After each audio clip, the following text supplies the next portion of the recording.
Good morning. Good morning. How you doing? I'm good. How are you? Doing good. Hey, Marcelo. Hey, good morning.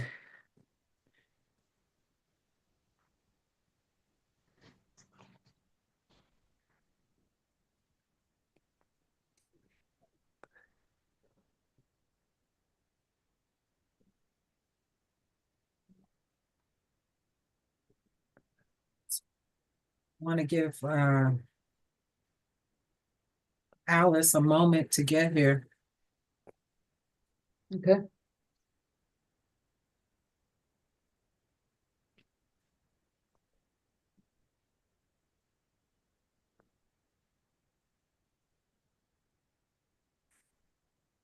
Morning, everyone. Sorry, I Good morning. click on Morning. your link. I click on Joseph's link instead. Ah, yeah. He wasn't there, was he? Nobody was there. Then I'm okay. This is not right. It's really embarrassing when you click on it and he's in a meeting. You're like, oops. So, yeah. Well, good. We're glad to see you back. And we are at, believe it or not, our final evaluations. Can you believe it? Feel like we just started. As a matter of fact, why don't we just start all over? Would you like to start Oh off? no. No? No, ma'am. Aren't we starting all over in 3 weeks? You will. That's a good point. Mhm. So I've adjusted our schedule to accommodate for the two final evaluations that we were looking at. And I have, did you freeze, Lisa?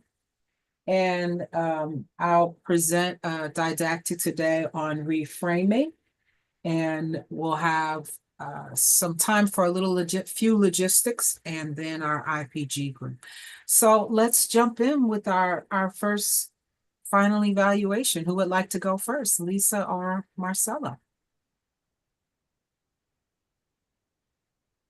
I'm okay. All the time is the ladies first, but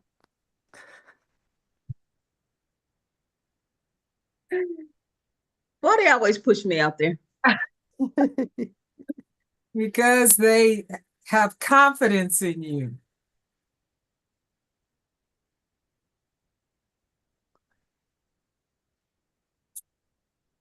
I'm okay.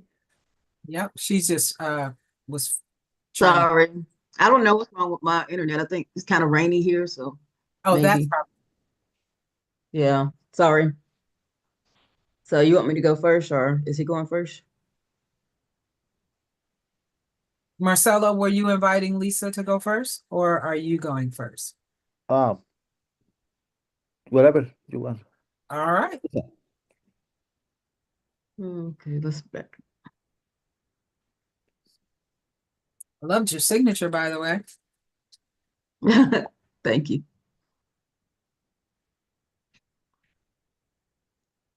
So are we reading the entire thing?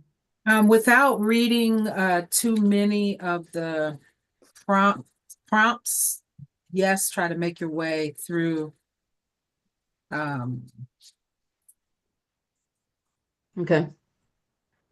We're doing the symbol here, or we're just doing it in the other group? No, please begin with the symbol. Okay. Thank you. Okay. Let's see if my boy doing this up. This snow globe metaphor aptly captures the essence of my CPE experience. Initially, everything is in a state of disarray, swirling without direction. The verbatim often stirs emotions I didn't anticipate in their candid recounting of interactions. Weekly reflections compound this feeling, forcing me to confront my thoughts, challenges, and growth. Outcomes add to the mix, demanding that I measure my progress and face my shortcomings. Chaos is a crucial part of the journey, though, an initiation to the depths of self awareness and personal growth. However, just as with the snow globe, there comes a moment of stillness. I can self reflect and ground myself once I find time to be alone, away from the demands and distractions. It is in these moments of solitude and clarity that clarity begins to emerge. The snow settles and the scene is serene and beautiful. The moments of stillness have given me insight and peace. In the end, it is the journey worth taking. Awesome. Stop right there for just a moment and allow us to have some space for some feedback. The symbol that represents my CPE journey is a snow globe.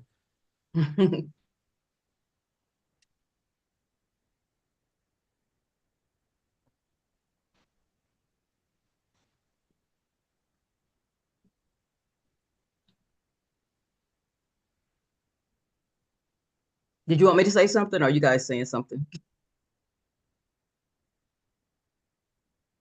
It's an opportunity for feedback. And if you have Okay. something else you want to add, you can feel free to do that as well. I don't have anything to add. Okay. I'll just say it's a bit beautiful metaphor that captures, I agree, the journey, your journey. It's a very good metaphor. Thank you. I'll be right. Go Okay. ahead. I'm sorry. Go ahead. I'll be right back. I'm gonna turn my fan on. Did she say turn it off or on? Off. Okay. Because I have a heater on. Might be. I had to turn it on. I'm sweating. Oh, on. Okay.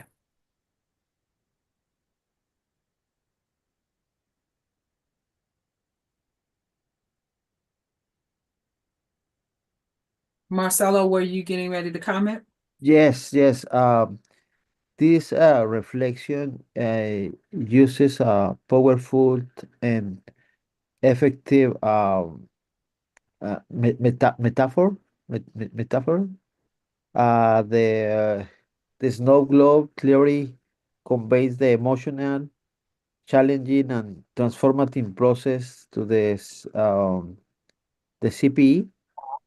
It shows self-awareness, honesty about the struggles, and appreciation for the growth that happens in stills.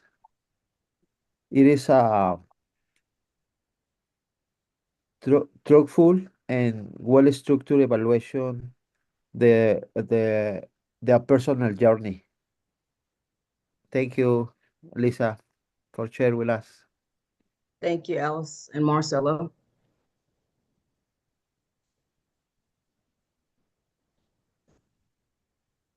Thank you. Feel free to continue, You Lisa. want me? Mhm. Okay. Thank you.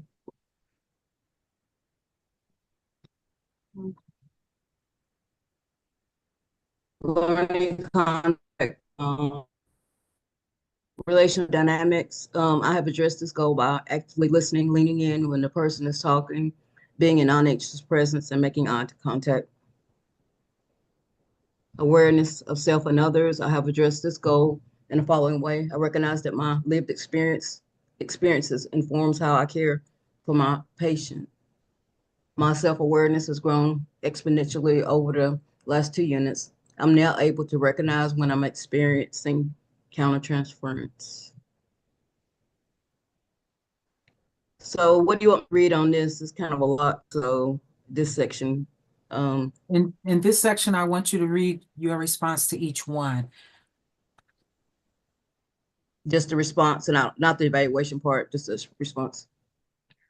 So your Okay, my journey. evaluation, it meets expectations, and then this is why you say that. Okay. Got it. My journey characterized by my family, my experiences at Walmart, and my dedication to spiritual care is a testament to the evidence of progress. It is a journey that highlights the transformative power of faith, the importance of compassion, and the profound impact of spiritual care on both the caregiver and the recipient. As I continue this journey, I remain committed to ministering to others, driven by the belief that each act of kindness and each moment of connection brings us closer to a world filled with hope and healing. This one, I said I meet expectations. In these moments, I knew that I was a non-anxious presence for them to talk and alleviate stress. I often reflect on how my teachers failed me, and I realize that I am an affirming presence to them. I validate who they are, what they can be now and in the future. I affirm their hard work. I know the pain of not being cared for, so I brought each student a gift, including a gift card, because I'm aware of the food insecurity many children in this community face. To acknowledge my care for them, the understanding that my personal life experiences intersect with the children that I encounter through mentorship. Some are receiving the care they need, and I want to note that this is an ethical and social issue. I pray for their future and whatever is going to be going on in their lives. This one, I also said mixed expectation. Although my congregation is predominantly Black, I have been taught to look after all people. My church works in a diverse, marginalized community to feed and bring clothes and ensure they feel God's love.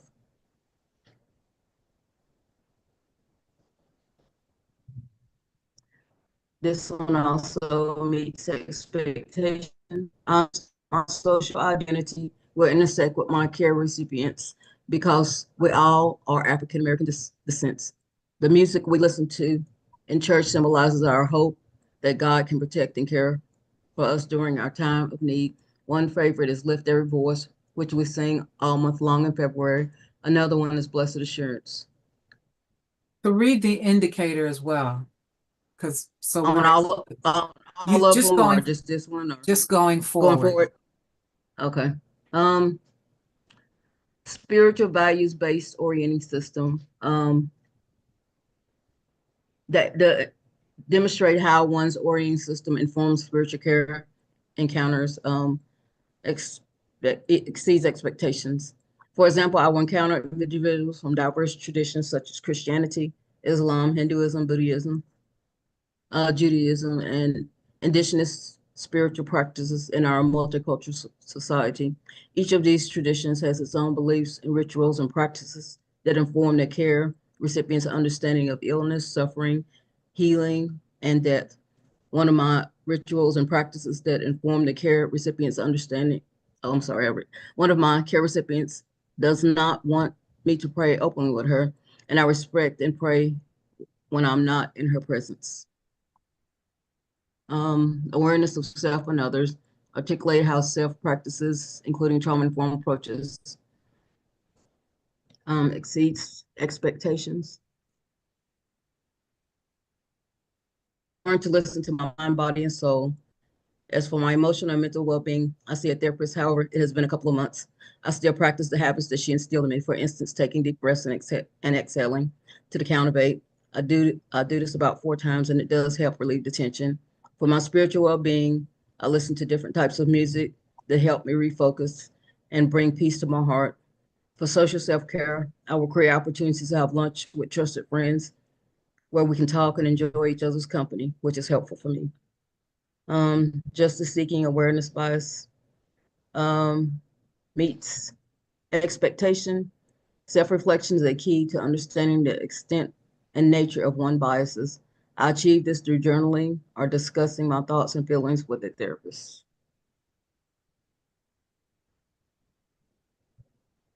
Intercultural and interreligious humility, articulate how one uses intercultural and interreligious humility when providing spiritual care.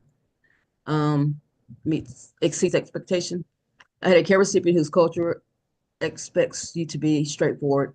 She will be starting a new job soon, and may experience racism. I was blunt with her, letting her know that the reality is that she will experience some racism. She asked for me to pray for God's protection when she starts the new job. The culture dynamics inform my spiritual care. I was able to pray for her. Relational outcomes indicators, articulate how one uses empathy when providing spiritual care, exceeds expectation. While doing my spiritual assessment, I can discern the care recipient's needs by observing their expressions, listening to their concerns, and perceiving their emotional and spiritual states. This heightened awareness allows me to tailor my approach to their unique situation, providing support that resonates with their personal beliefs and experiences. Evidence is when a person called seeking to be consoled because her husband had to be rushed to the hospital. I showed empathy by telling her I was sorry for what had happened to her family.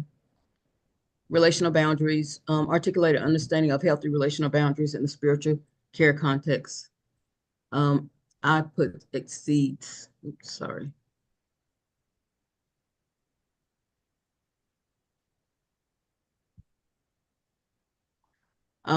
Last week I had just finished my CPE when the phone rang. I text a person back saying I could not speak until after 12 the following day. They didn't like it too much, but they waited. This strength is through the feedback from my peers and educators, which has changed how I do things.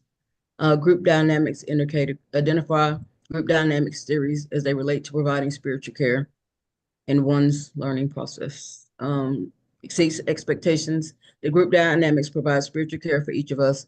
We were impacted by a moment of mourning when DR, a member, adjourned from our group. We could share how we felt, and ME prayed for DR and why he had to leave, and I felt better about the situation. Spiritual care intervention, articulated understanding of power dynamics and one's authority when providing spiritual care. I put exceeds expectations. I'll put all of it here, so I'm just gonna read it all. I was just Okay. at a gas station. 4 Black kids walked in before me, and I'm still outside on the phone. And then 3 quickly came out, and 1 girl with money was allowed to stay and buy something for all of them. When I walked in, the cashier talked loudly, saying that all these kids do is steal. They must not have any parents. They have no home training. She continued her rant. Why would they come in the store without a parent? I told the little girl to get everyone a bag of chips, candy, and drinks, and I paid for it. It temporarily halted the racial profiling. The cashier didn't like it. I never said a word to the 3 cashiers. I went outside and I told these kids not to let anyone talk down to them. You are essential and nobody is better than you. Keep doing the work in school. God loves you and you have a great future ahead of you. I need to speak with authority and compassion to these young minds so that they would not become a statistic. I wanted to remind them that they are somebody. This could be a social justice issue because I was able to protect, for the moment, the interests of these vulnerable youth. They needed me or someone to say something positive into their lives. Articulate how one's communication style and skills, including trauma-informed approaches, develop spiritual care, meets expectations. I had a person who had such trauma as an adult. She found out that she was adopted as a baby when she was 55 years old, and it traumatized her so badly that I didn't know if she would recover. We talked daily, and I listened to her story repeatedly until she could get a hold of her emotions and allow me to recommend a therapist whom she had to see at least twice a week. It was hard on her. She was estranged from her family after finding this out. She has made it to where she can accept it. I have addressed the goal in the following ways. I listened without judgment, gave her space to tell her story, acknowledged her emotions when other people minimized them, clarified my role was not to fix the problem, recommended a therapist, and referred her to psychological care. I gave her a safe space to tell her story and showed empathy. I asked a developmental question by asking her what good thing has come out of this situation. And this shifted her from sharing emotions to a different way of thinking. Exceeds the expectation, cultural, religious, and spiritual resources. Articulate how one's use of spiritual resources provide spiritual care. The care recipient needed me to be present and help her do something. She told me that she prays every morning and asks God to help her. My spiritual resource was journeying with her and being a non-anxious present. It is not permanent, but I offered an intervention appropriate for the time. God sent me to help her. I helped her get groceries and stuff like that. And I took her to the store, or I would go to the store and get her groceries because she had trouble getting around, and it was a temporary situation. Matthew 25:35. For I was hungry and you gave me something to eat. I was thirsty and you gave me something to drink. I was a stranger and you invited me in. I needed clothes and you clothed me. I was sick and you looked after me. I was in prison and you came to visit me.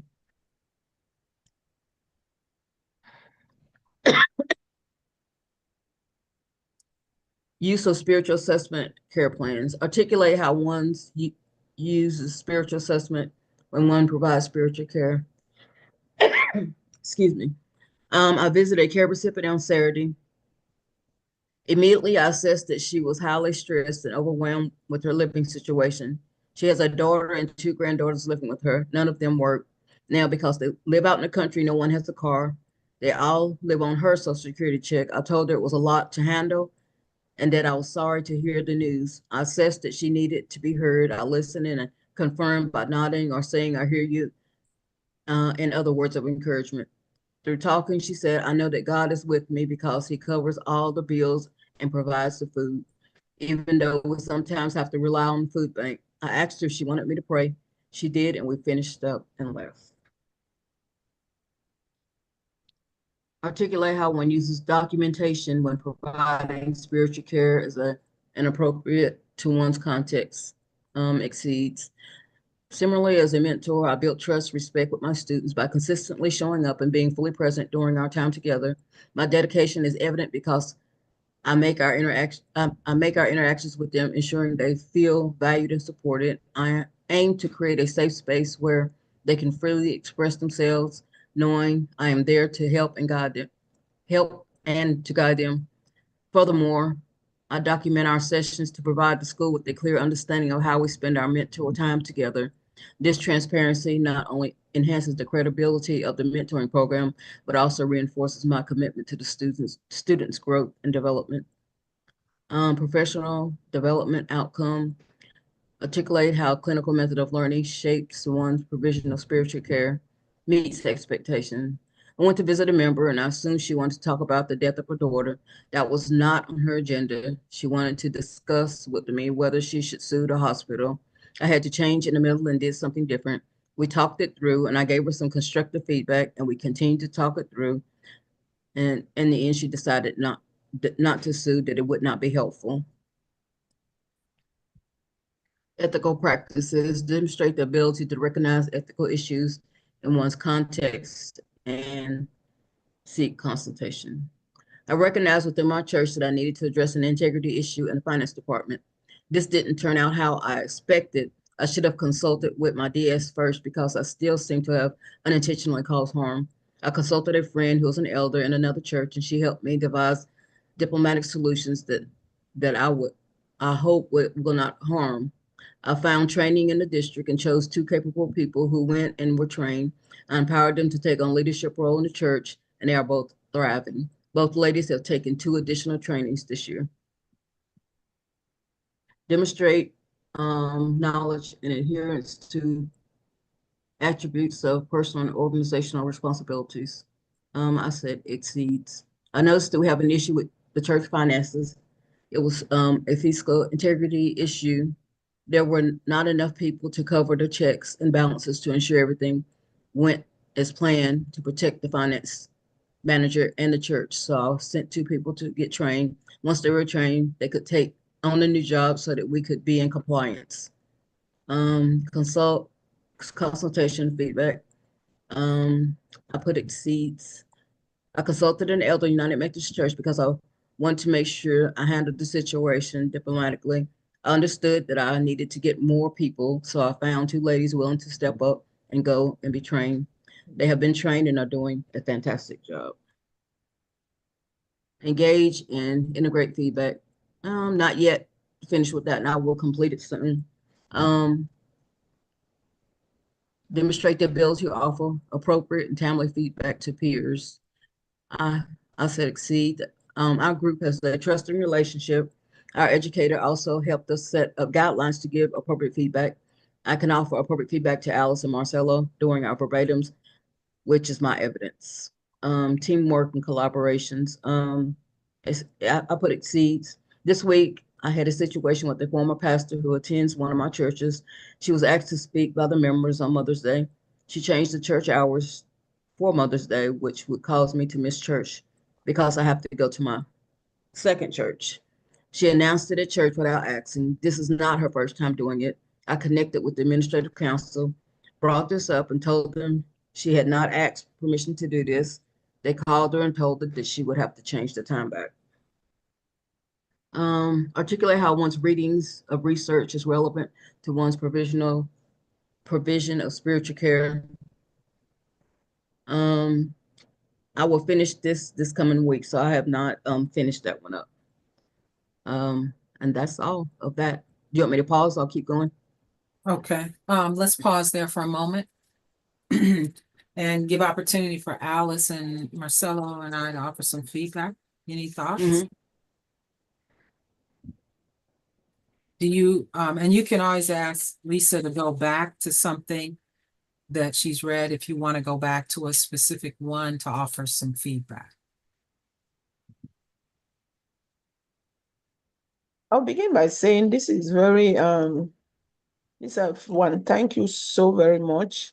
You always set the pace and example and the bar Thank you. to meet, you know, and I'm really, I will must say I'm grateful because though theoretically I understood the assignment, then looking at your assignment, I now understand more in depth what is we really need to do with all those. I never knew we had to do, well, theoretically I knew we had to do all the 25 for us, level 1A, all the 25 outcome indicators. But I never knew for every single one we have to go that depth. But thankfully, you always send your assignment and it really helps. It's always helped me to know and understand in depth what I need to do.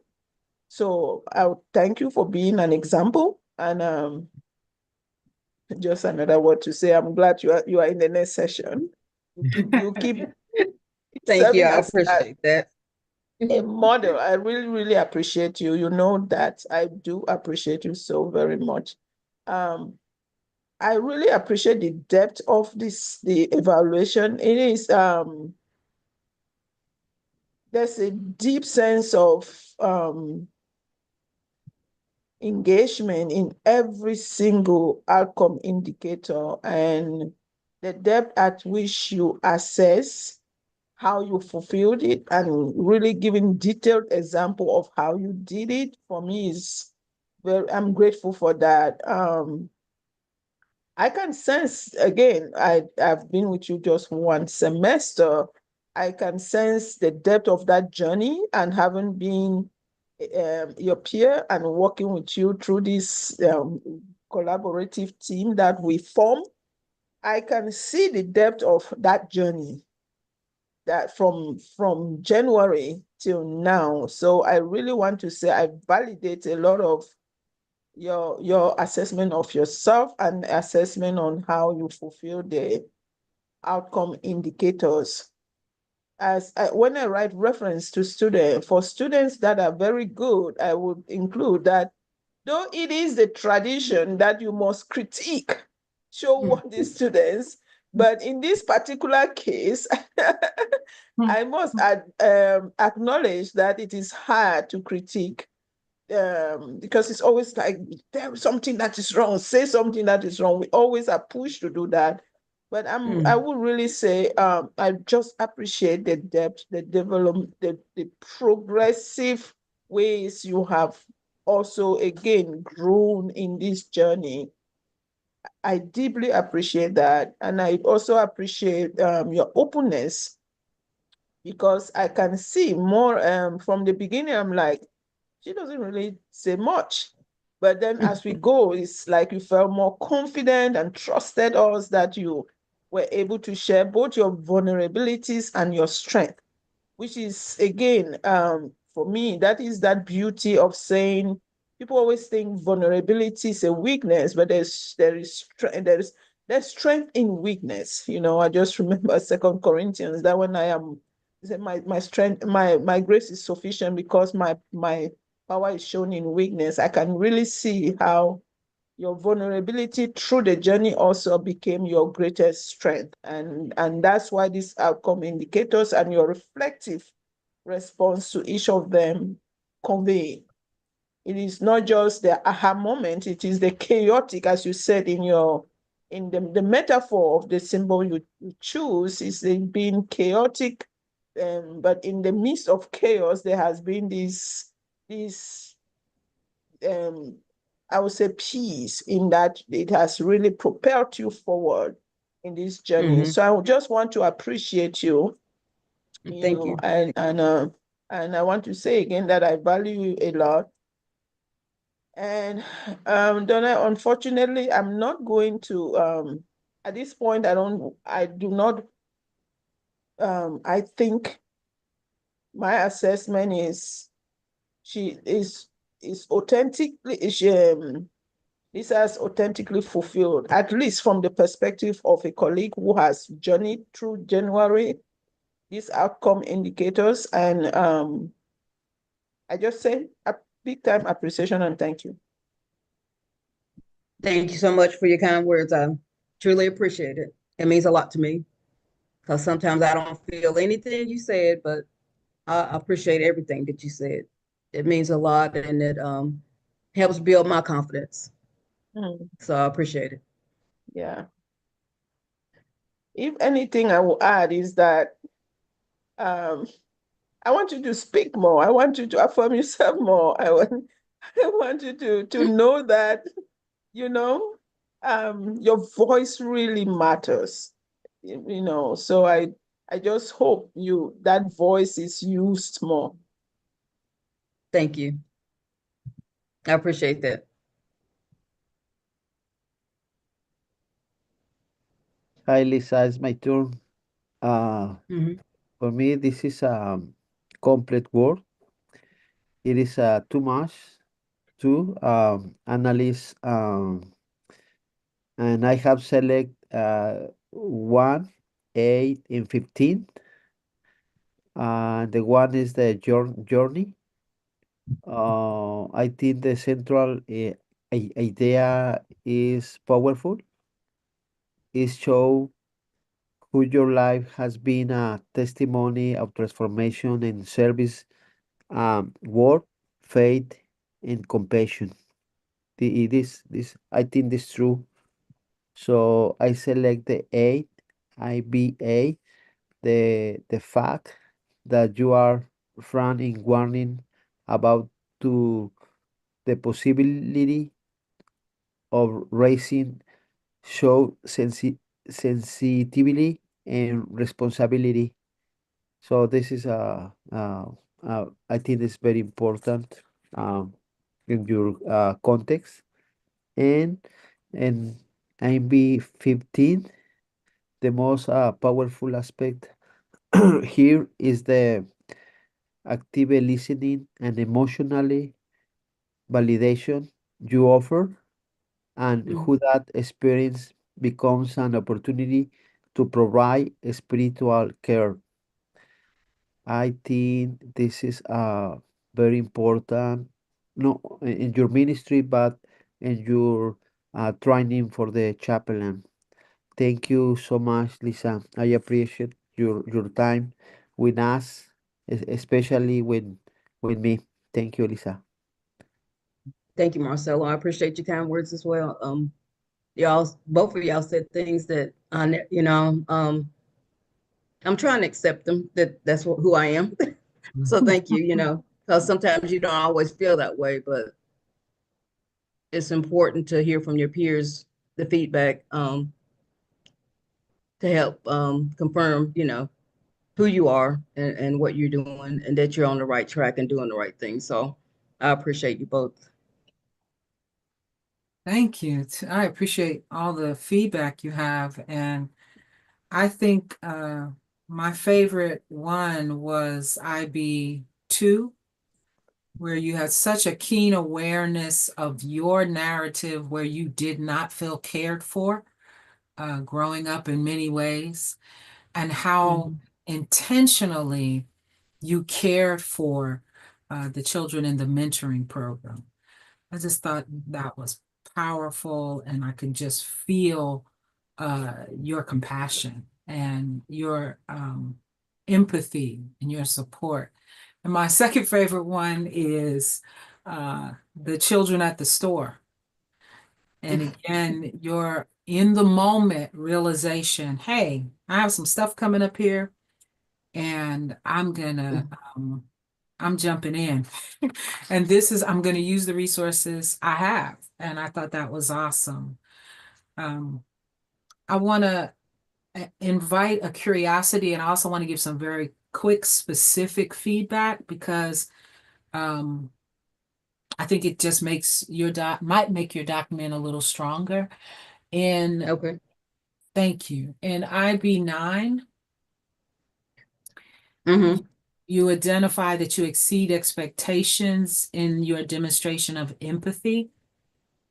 Mm-hmm. And then the example you give, there's so many other ways in that example that you demonstrate empathy that support your assessment of exceeds expectations, including your listening and the way you listened, and how, if I recall correctly, in the moment you changed course when you offered a judgment statement. You changed and you said, wait a minute, let me offer empathy here. And those things just add to your the strength of your assessment of exceeds expectation. Thank you. You're welcome. In IB 14, Mm-hmm. it seems the spiritual resource you drew on was the encouragement in Matthew 25:35 to care for others in the way you supported and care for this person. And I thought that was so creative, that and had such great self-awareness. It was the spiritual resource needed here was resources. And the Mhm. spiritual resource that informed you was this witness of the gospel. I thought that was just powerful. Again, so I'm just affirming what you have, and just that clarity of naming the spiritual resource was to provide resources. It just strengthens your assessment of it as exceeds expectation. Thank you. You're welcome. And then in IB 18, what a Mhm. powerful situation you describe. And the competency is to recognize the ethical issues. What were the ethical issues when you needed to consult with your DS around what was happening at the church? The ethical issues were that it was just one person doing the finances, and then there was a lot of discrepancy about her daughter had passed away. Her daughter didn't belong to the church, and you have to pay like $1,200 to be buried there. There was never any paper trail of her paying the money. So that's what kind of got me, realizing that she was like the only one on there. And so that's why I didn't know if I should consult the DS or, I'm appointed to this church. They have me as the pastor of this church, the authority over this church. So I was like, should I contact him or should I just do my job? And, so I didn't contact him. I just contacted an elder, which is a friend, and I consulted with her to, make sure. I knew that I had to get other people involved, but I didn't know necessarily if I should get the DS involved at that time. Okay, so the ethical issue was a lack of fiscal monitoring. It was one Right, person managing it. So there wasn't right, sufficient accountability. right. The specific example is funds were not accounted for. So Lisa, that information that you just shared would Hmm. support your assessment of exceeds expectation. I would encourage you to add it to that.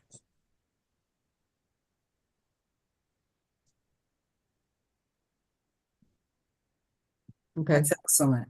And for IB 16, I think it would strengthen your assessment if you gave us an example. Doesn't have, you know, how to not use real names of the kind of, I always use the term charting, but documentation of your sessions. So if you just gave an example, added an example, because you talked about how you document the sessions to provide the school with a clear understanding of how you spend your time, etc. So just add that. An excellent example, particularly in your context, of documenting spiritual care. And that, and again, very good. Okay. Um, Thank you. and then I noticed when you talk through IB 19, you in the beginning didn't consult with the DS, but then you get to the indicator IB 20 and you've consulted with the DS. That's powerful. The real, as you navigated all of that understanding about consultation. So I just encourage you to put in IB 20. Initially, you didn't consult. You didn't think the timing of that was right, but then later you chose to consult with the DS and how it turned out. Because that again supports your sense of exceeding expectations in your realizing the importance of consultations in a very difficult, challenging situation. So that is Right. excellent. And again, what you said just it gives support to your assessment. That's very good. Very well done. Thank you. Thank you. Thank you. Will you share your assessment and feedback for all of us now? Yes, I will do that. For candidate educator, Reverend Donna Allen. One growing edge, I would like Reverend Donna to be more efficient with IS dates. The times are not important, just the dates. Reverend Donna has the unique ability to turn what I feel is an issue or maybe an incorrect assessment into a triumph, not only for me, but for my peers. She never says that it's wrong or you missed the mark. She shows compassion for our team and will switch things around to ensure that we all have our class time. And at the same time, allows flexibility when needed. She will serve the community well as a certified educator.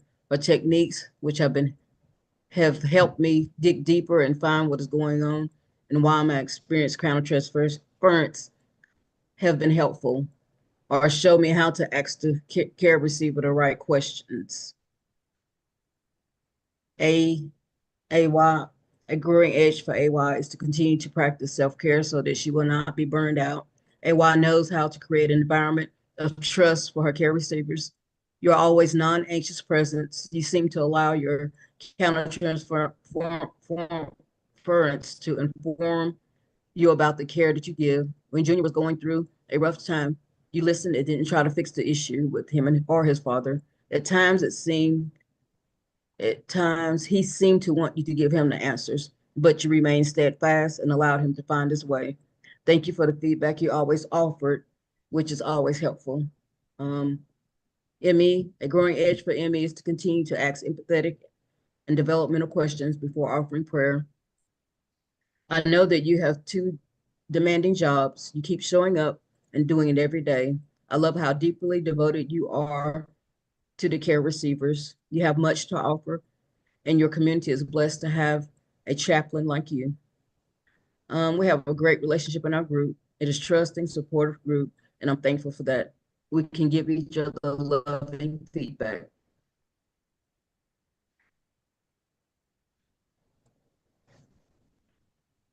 Thank you for the feedback, Lisa. Thank you. Well, Thank you're you. welcome. You're welcome. I think I will continue to struggle with counter transference. And I'll continue to struggle not to be the fixer. So that Well, is a they said, win in well, self. yeah. The Yeah. counter transference is good though. That's not necessarily a bad thing.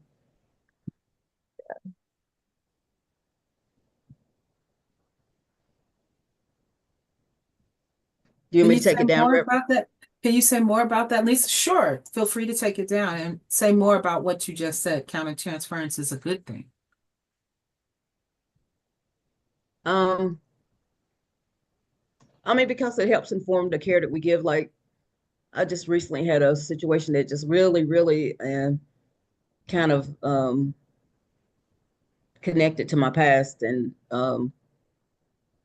but I guess what I was feeling, the counter transference really helped me to be able to help the person that I was talking to, because I mean, she really seemed to get a lot out of my experiences that I experienced as a teenager, and she was going through the same thing. So I mean, it helps inform the care, you know, that you give people,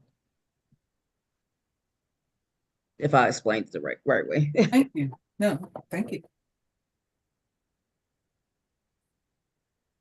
Thank y'all for all the feedback. I appreciate it.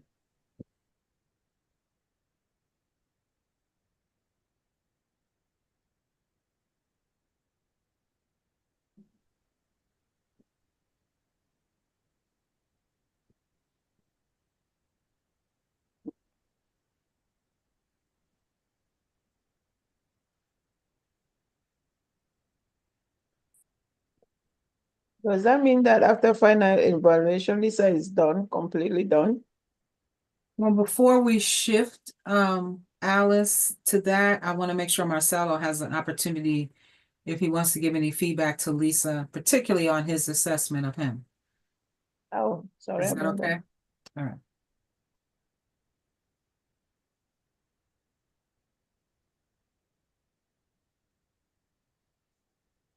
So it's my turn. Did you have any? Yes, it is your turn. Did you have any comment for Lisa regarding her assessment of you? So no, I think I appreciate to the old world to the Lisa. She enriches this group with your experience, with your collaboration. So it's very important to me to learning about to the uh, tools to the Lisa and ministry. Thank you so much, Lisa, for this unit. Is very important in my formation, learning about you and your ministry. Thank you so much. I like your style, your hair. Thank you, Marcella. This is the best to the unit. Thank you. You're welcome. You don't like our hair, Marcelo? Excuse me? You don't like my hair? So maybe and the other unit you change to No, no more changing for me. okay. Lisa, I think your assessment of me was just spot on, and I appreciate that feedback. It gives me a place for growth, and I also appreciate the affirmation as well. It directs me on and you're encouraging me to continue. I also appreciate your feedback on the program and the 8-hour sessions, and it's duly noted. So thank you for that as well. And I want to ask you how you're feeling right now. What's coming up for you right now? I feel a lot of stress because it was kind of a process to do all that and just to keep, when you keep hearing stuff and reliving it, and that's kind of what it did for me. And it was kind of stressful. And giving the feedback to your peers is very stressful because I didn't know how you guys would receive it. So that was very hard for me. So yeah, I'm feeling kind of tense right now. Okay. Thank you for sharing Overall, that. yeah, I mean, what the feedback and everything you guys gave me was really great, and telling me that I did a good verbatim, but I do feel a little stressed. Yeah.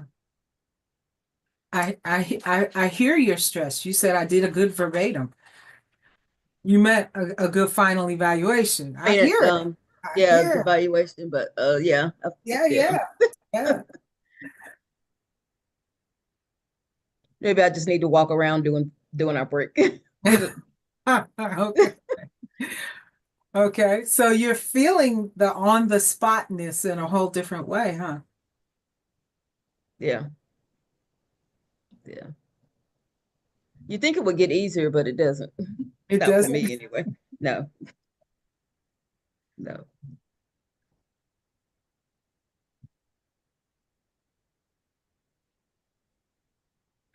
But it was good to hear that I have grown in different areas. That's very helpful for me to know that I have, because in unit one, I thought I would never get there. So it Right. feels good. It feels good to continue to grow and improve. And I know the next 2 units, I'll continue to do the same. How did it feel in this unit to acknowledge your strength to exceeds expectations? I don't remember many of those in the first unit. It was hard to do it. I think it took me a very long time to, evaluate those. But when I like just put meets or needs improvement, Reverend Joseph was like, "No, you shouldn't put that all the time. You should put exceeds or meets or something." So I tried to do it, and so hopefully I did the right thing. So you don't always see yourself doing, in that, but you know, it's like you're bragging about yourself or something. Hmm. So it feels uncomfortable.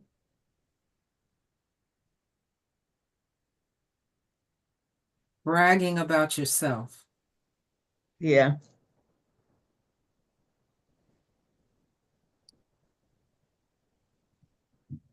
Yeah. It's funny What's because in there's your this narrative thing. history? Yeah, what's in your narrative history about bragging? Um,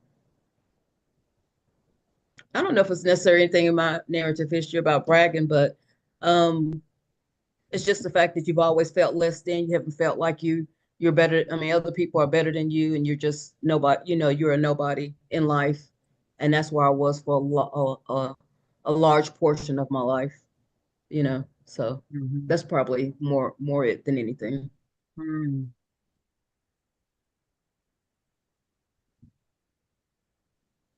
I also think that is because of our racialized body that we carry through in every space, where we Hmm. always feel like we are not good enough.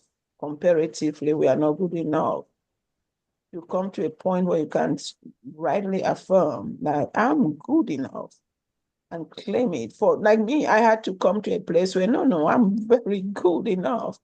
Because in every spaces, we Yeah. always, as especially with persons with racialized body, will have to carry this identity of a racialized body walking around. We always never feel good enough. We always think we have to prove ourselves. Hmm. And I think that is, I can really see what you are talking and really understand at a depth level that Yeah. is what we always are made to think we are not good enough, to the point where we say, no, I am good and excellent. And not be, that is not pride, it's affirming oneself against a system that always think because we are a certain color, we have to always prove it. Prove to me that you exceeded expectation. I don't need to prove to you. I did, and I can tell you how. Yeah. Right. I agree with that. You're right. It's a lot of it is that, especially in the denomination that I'm in, and you know, yeah, definitely, I see that.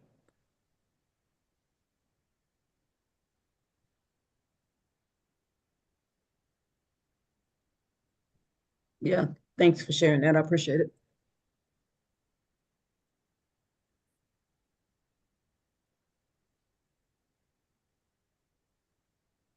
May I return to Alice's earlier question about now that you finished this document? Hmm. I am looking forward to writing my evaluation. Um, and there's no place where you've identified exceeds expectation where I disagree. I do Thank. disagree with some of your other assessments. There are at least two of them where you say you're not engaging, and I disagree with that. And so I'll write why I think you meet expectations on those. But I Okay. want to offer you a big congratulations. You are done. Thank you. Hallelujah. Yay. Pretty awesome. Thank you. You are no longer level Congratulations, one. Lisa. Congratulations. I wish I were in your sport right now. Done. That's beautiful. Thank you. Look at you, I appreciate level two. it. Pretty awesome. Pretty awesome. Awesome work. Awesome insights. Awesome leadership in our group. So thank you. And right up to this, consistently doing so and pushing through your own discomfort. I love that you're like, why y'all put me on the spot? Okay, let me share this thing and push Wow. on through Yeah, it. congratulations. Congratulations. Yeah. So Thank no you. more Thank you. weekly reflections for you? No, I have one this week and I think one next week. I think Yes, two you more. do. Yeah, two more. Spoken like a leader. Yeah. But this is just wonderful. And I feel doubly blessed, as Marcelo and Alice have commented already, to have been able to, at least as an observer, well, co-educator in that role, your unit one, level 1A, and to see where you are now.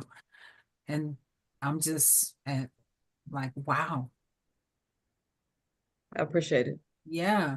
You rock, you rock, you rock. Yeah. Well, thank y'all. I appreciate it. Yeah. So I had a 5-minute break, but we can have, because of you, a 7-minute break. Well, thank you. That give me time to walk around. You need to walk around. Yeah. Is there anything else you want to say or contribute at this point?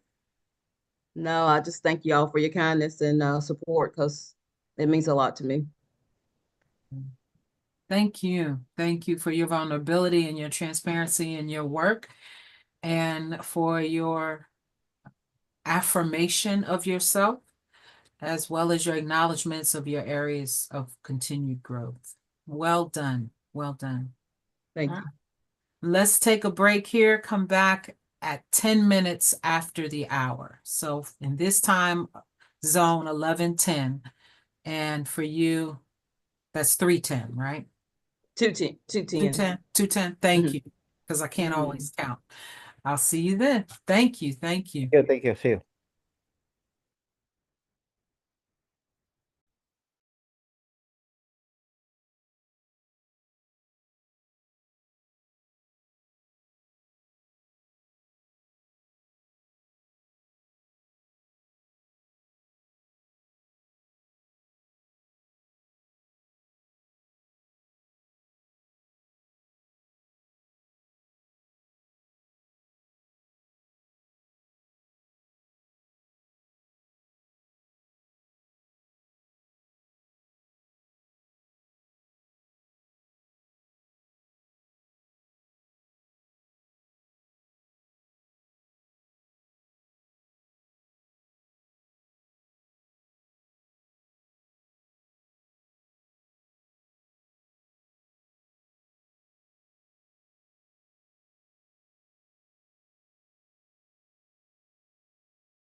Thank you guys for coming back so timely.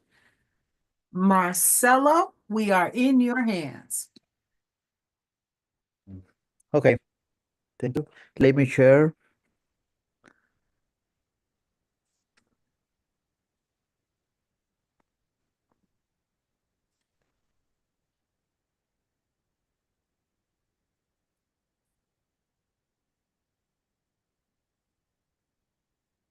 Mm,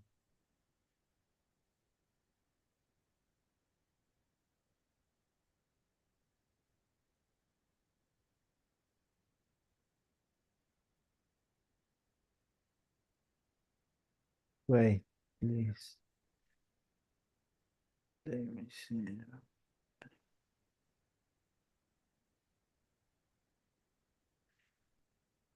This.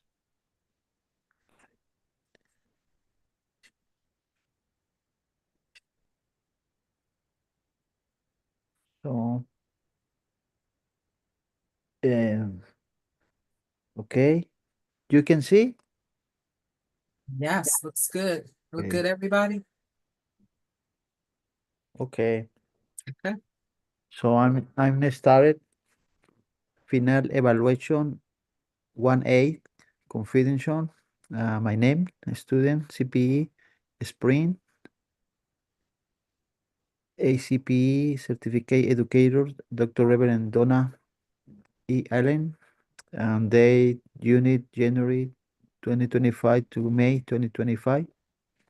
The symbol, I try to change the picture, but I don't put the other picture, but the symbol I have select to represent my journey in this unit is a stole that I wear when I serve communion or lead a special event, such as wedding, a baptism, or funeral.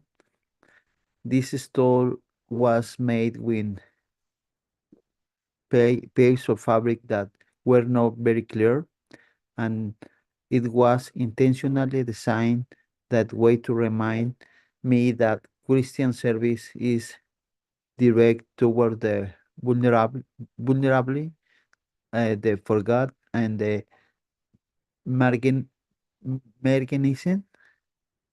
Every time I put on this stall, I remember that Jesus come to serve those in need and to work with those whom society consider impure or unworthy. For me, this stall represents not only ministry but also God's grace relevant in what is broken, simple, and imperfect. It is a blessing to serve, and this symbol keeps me grounded in the essential truth of the spiritual care.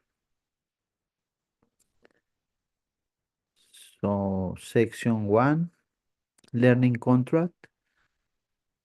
Um, Through this unit, I had made significant progress in my ability to clearly and confidently represent my role as a chaplain, a student, when in Italian spiritual care relationship.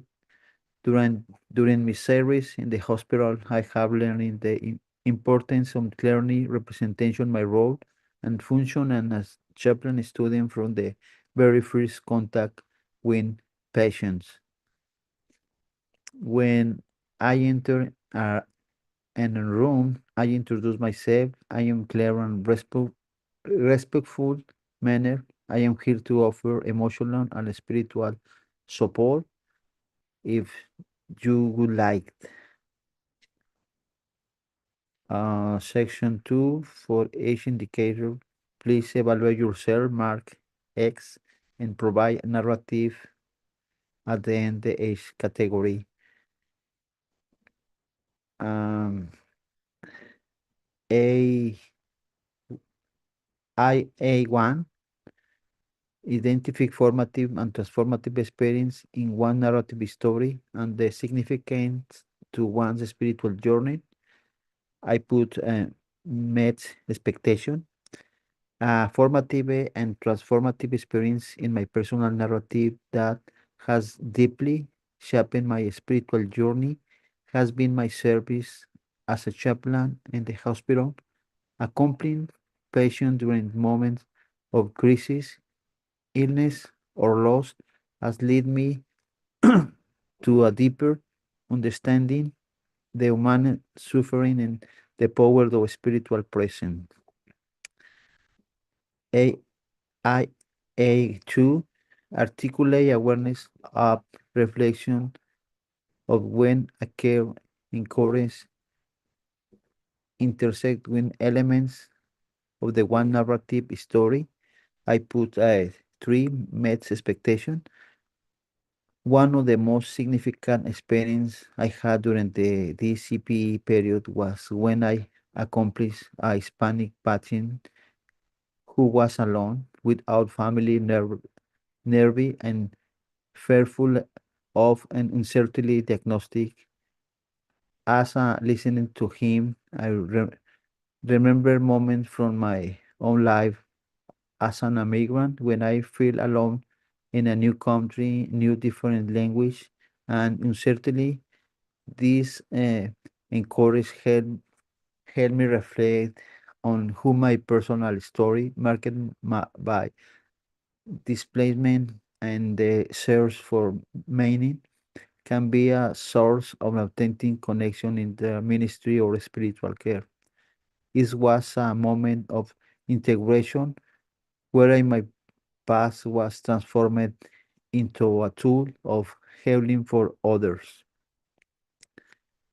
Sociocultural identity, um, I AI 3 demonstrate acknowledge of the one socially identity as relate to spiritual care.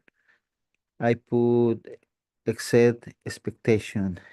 As a Latino chaplain and member of the migrant community, my social cultural identity reply inflows who are related to patients.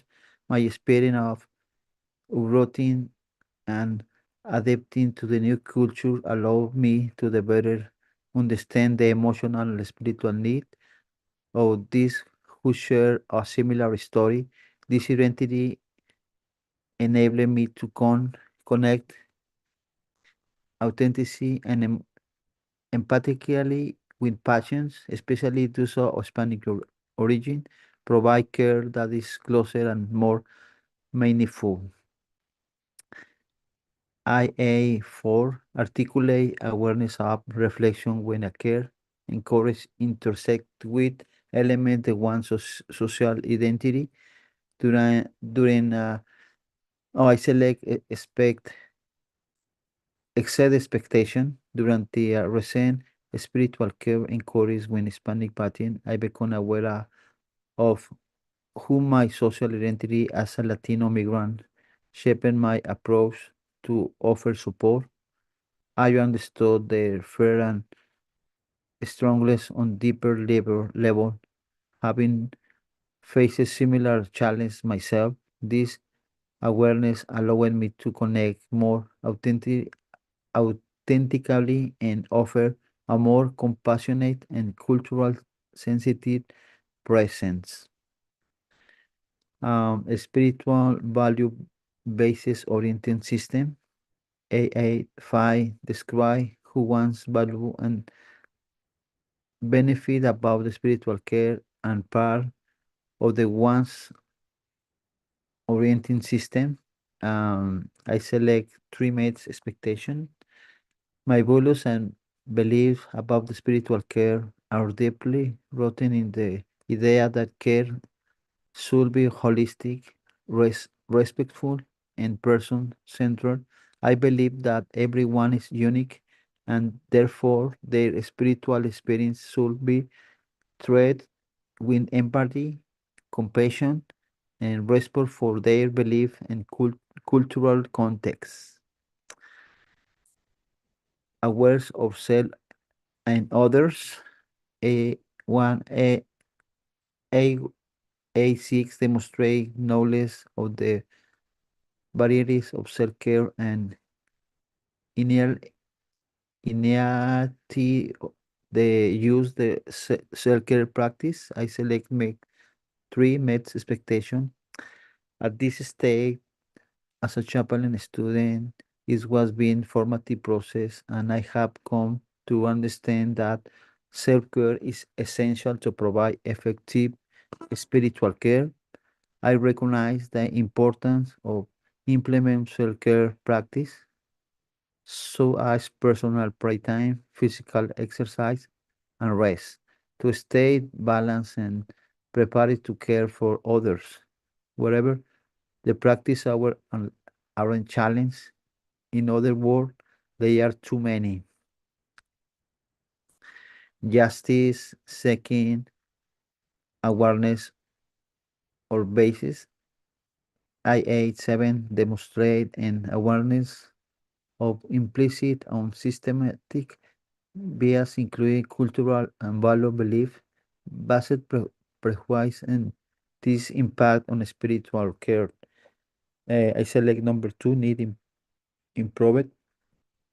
As an student chaplain, I have become increasingly aware of the implicit and systematic biases that can influence the way I provide spiritual care. This bias may stem from cultural norm, personal value, and belief that I care with me, of, often inconsistently. In essential for me there to recognize that my cultural context, worldview, and past experience shape the way I approach others, especially in a diverse environment like the hospital. Intercultural and interreligious humanity. IAA demonstrate respect for the orienting system, the other, arising out of the sense of the common humanity. I select 3 meet expectation. Students comment my approach is recognize the dignity, the humanity of everyone, provide a safe space for them to speak the truth and emotional without judgment. This allowing me to offer more empathic and respectful spiritual care, fostering a sense of sharing humanity regardless of difference. Relational dynamic of tone and indicator empathy. AI9 demonstrate knowledge of initiative used to empathy in spiritual care context. I select 3 met expectation. In my experience at the hospital, I have learning to use empathy as a fundamental tool in spiritual care. When in interacting with patients and their families, I just try to put myself in these shoes, not only recognize their work and emotion, but also pay attention to their nonverbal language, gesture, and silence. This practice allowing me to create a space where they feel heard and understood, with foster and genuine connection. AA10 demonstrate loneliness on the initiative use of healthy relation boundaries in spiritual care context. I select number 2, need improvement. As an student chaplain, I have grown in understand and practice of meaning heavily relation boundaries in spiritual care context. I recognize the importance of being present and compassionate enough over identify with the patient experience. I am mindful not to cross emotional, physical, and professional boundaries. Ensuring they may support, remain ethical, and focus on the well-being of the patient. This discipline allows me to serve with clarity, respect, and integrity. I IA11 demonstrate and understand of group dynamic this relates to spiritual care encourage in the learning process. I select 3 med expectation. During this first unit of CPE, I have learning to observe and understand the group dynamic present and encourage involving multiple people, subs are family members, patient and healthcare staff. In this context, I noticed that each person has a different way of express their emotion, needs, or concern, and they may role as a chaplain intern is to help create an environment to respect and attending listening. Spiritual care interventions. IA 12 demonstrate the ability to represent one's role and function when initial spiritual care relationship. I select 3 met expectation. Durante my first unit, I had made main excuse me meaningful progress in represent my role and function as a chaplain when initially in a spiritual care relationship. Each time I enter a patient room, I intentionally begin with a clear and respectful introduction. Hello, my name is Marcelo. I am part of the hospital spiritual care team. I am here to offer emotional and spiritual care if that will be help to you. This practice continue to strengthen my identity and effectiveness as a chaplain. A AI 13 demonstrate an understanding and immediate use the communication style on skills in spiritual care relationship. I select number 2, need improvement. Throughout this CPE unit, I have grown in my ability to use effective communication style and skill with spiritual care relationship. I have learning to adapt my tone, uh, pace, and body language to the emotional and cultural context of the each patient. However, I recognize that I still need to work to improving my English language skill, especially to offer clear and more compassionate support to patients who do not speak Spanish. This challenge has also become an opportunity for personal and professional growth.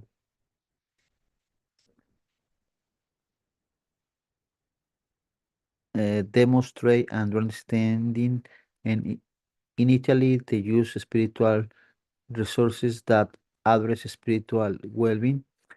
I select 3 met expectation. As an chaplain student, I have learning to use spiritual resources, source of prayer, silence, and active listening to support patient spiritual well-being. This practice have deepened my ability to offer compassionate care and help patients find peace during a difficult moment. Use of spiritual assessment and care plans demonstrate an understanding of the difference between spiritual assessment and spiritual history scream. I don't select any. So, okay. As a chaplain student, I have come to understand the difference between spiritual assessment and spiritual stories or screen. And spiritual stories or screen provide a brief over, overview of a passion, spiritual background or need, usually durante the initial encourage. In contrast, an spiritual assessment is deeper and ongoing process that explored that pattern spiritual resource, strong values, and the way they find meaning in this mean of illness. So I put here. I select number 2. So documentation, demonstrate and understand of the role of the documentation is the provisional or spiritual care. I select for exceed expectation. During my training and as a chaplain student, I have come to understand that documentation is essential part of the professional spiritual care, clearly and accurately recording visit, intervention, and relevant observation allow for continued of care on facilities, collaboration with other members of the chaplain team. I, IA 17 demonstrate an awareness and initiative used to clinical method of learning, action, reflection, new action. I select three, meet expectation. Durante this unit, CPE, I had begun to incorporate the clinical method of learning, action, reflection, and new action in my spiritual care practice. For example, after each patient visit, this is action, I take time to reflect on my emotion, the patient response, and that effectiveness of my intervention is reflection. Based on this insight, I adjust my approach in future, encourage new action, seeking to offer more compassionate, culturally sensitive, and spiritual growth in care. This cycle of continual learning has deepened both my self-awareness and my ability to support others. Um, IA 18 demonstrate awareness of an adherence to mandatory reporting requirements and professional codes and ethics relevant to one's context. I select number three, meets expectation. During my training as a chaplain student, I have learned the importance of understanding and coping with mandatory reporting re- requirements, especially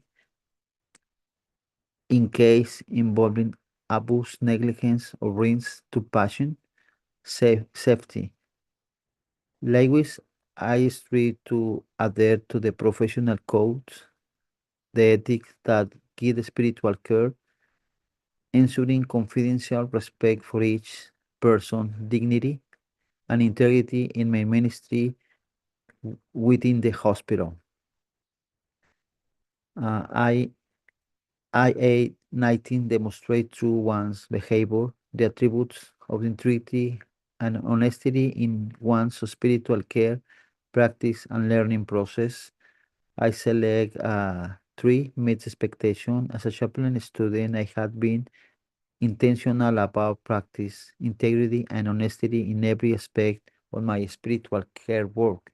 This includes making transparent with patient about my role, honoring confidentially, admit when I don't have answer, and seeking supervise when need. This behavior help build trust and demonstrate respect for the sacredness of each encourage. A IA 20 represent and conduct oneself in a manner that is appropriate to context. I select two need improvement.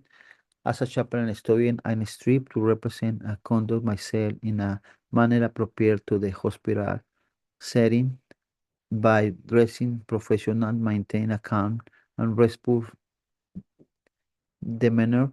I'm making my food of the emotional and spiritual need of passion, family, and staff. I am to be no anxious, compassionate, present, adapting my behavior to each unique context and cultural background I encourage. IA 21 demonstrate knowledge of the role of consultation in the learning process of the spiritual care. I select three meets expectation. As a chaplain student, I have come to understand that consultation plays a vital role in the learning process of the spiritual care. By seeking guidance from my supervisor and peers, I gain new perspective that help me reflect and may encourage, identify areas for growth and refine my spiritual care practice. Consultation encourages accountability, deepens self-awareness, and support continuous development in this ministry. Uh, IA 22 demonstrate awareness of one ability to receive and engage feedback relate to one's learning process on spiritual care. I select three meet expectation. I have learning to receive and process feedback as an essential tool in my formation as a chaplain, although it can sometimes be challenged. And try to listen with openness, reflect my humility, and apply the feedback I receive to improve my spiritual care, practice, and grow in my personal and professional development.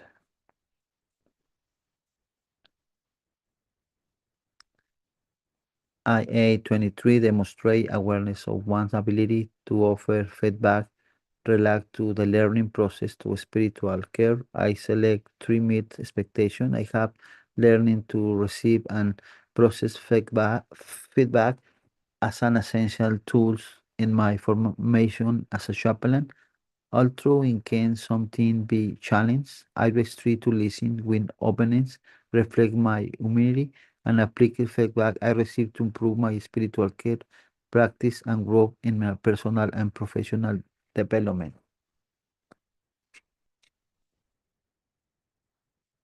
I A24 demonstrate and understand the how spiritual care interacts with and is part of the largest care team. I select two need improvement. I have come to understand that the spiritual care is an integral part of the large healthcare team. As a chaplain, my role complements to work the doctor, nurse, and social workers. We address the emotional and spiritual needs, the passion and families. Through collaboration and communication, I contribute to holistic care to honor to dignity and humanity the each person. IA 25 demonstrate an awareness of who is relevant to spiritual care. I select three meet expectation. I have become aware that research is essential to spiritual care because it provides evidence-based insight that improve the quality and effectivity the chaplain practice.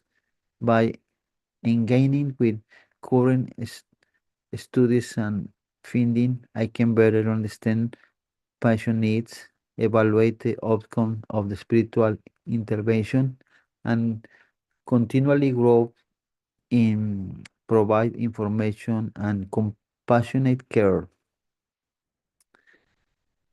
So the next one, okay, reflection on Marcelo, let me interrupt you for just a second to clarify something.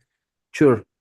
Thank you. On A25, you said at that last sentence, evaluate. You see where I am? Evaluate the outcomes. Oh, and what number, excuse me? A25, Oh, okay, I see. evaluate the outcomes of spiritual interventions and continually grow in providing informed and compassionate care. You said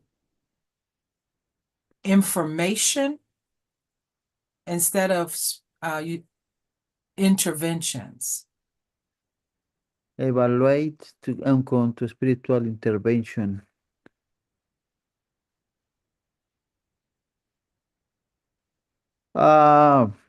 So informate.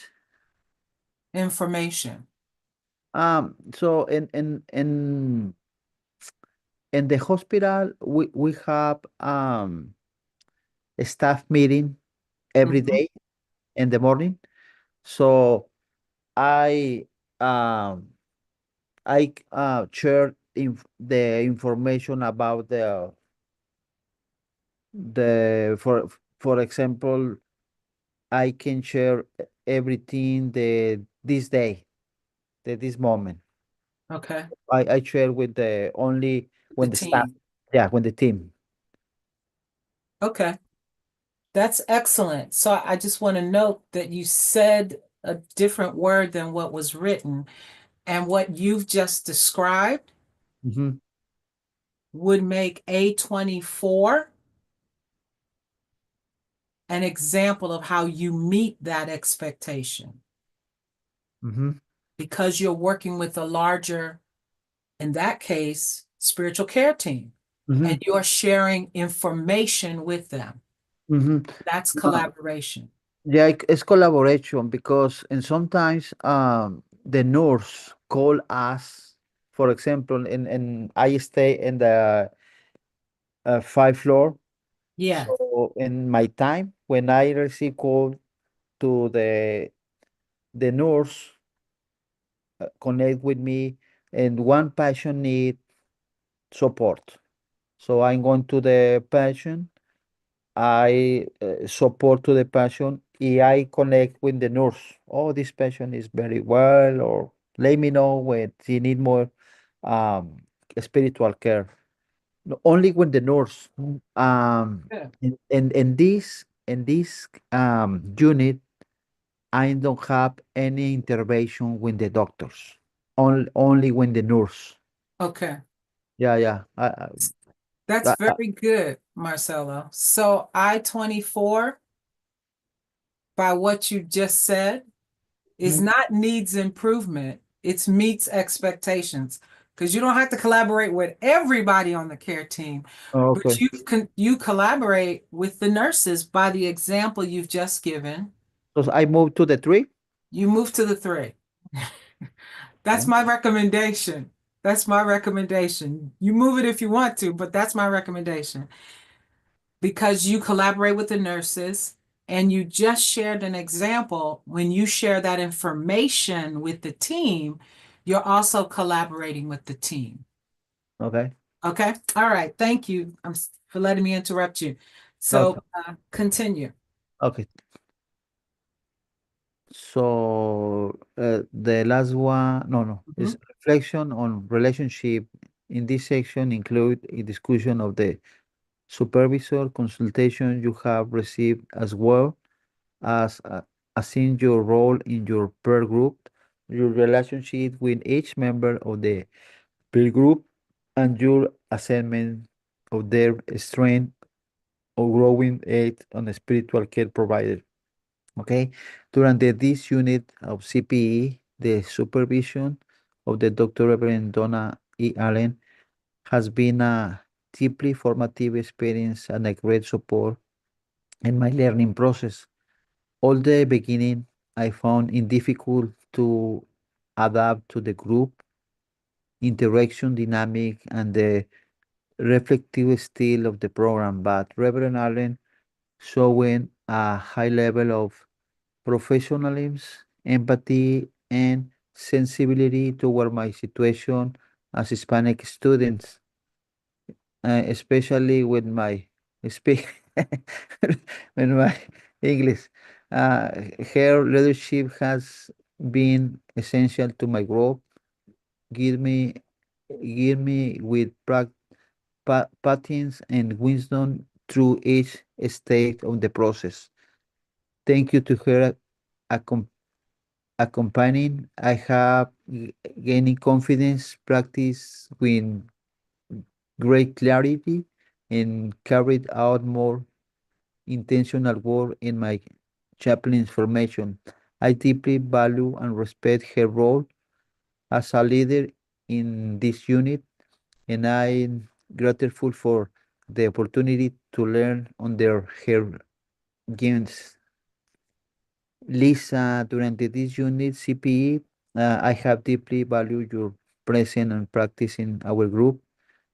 Your sincerity, reflection, active listening, and sensibility when accompanying others have enriched me learning process. I have witnessed your passion for spiritual care and you genuinely committed to those you serve.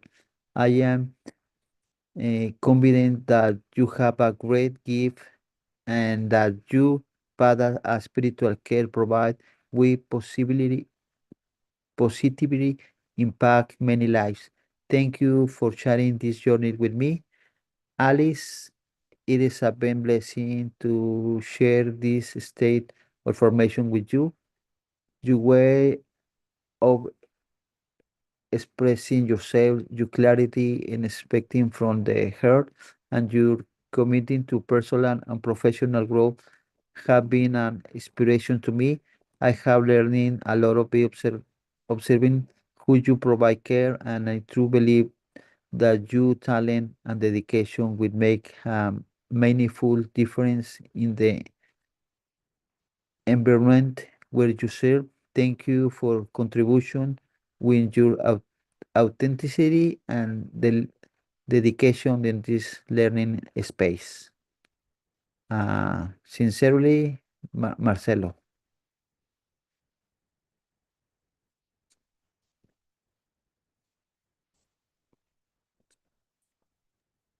Thank you, Marcella. No, Thank thank- you. And now we'll offer you some feedback.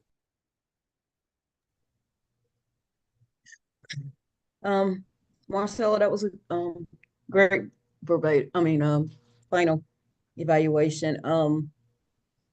I thought that your symbol was very powerful. How you used the soul that was made of things that weren't very clean, that represented the people on the margins, and that I've never heard of that before, but that is so wonderful and so powerful. So thank you for sharing that. And I think you evaluated yourself too low because you were meeting some of I think you were meeting or exceeding some of the expectations, especially in AI2. I think you had needs improvement, but um, you maybe not that one. Maybe it was AI2.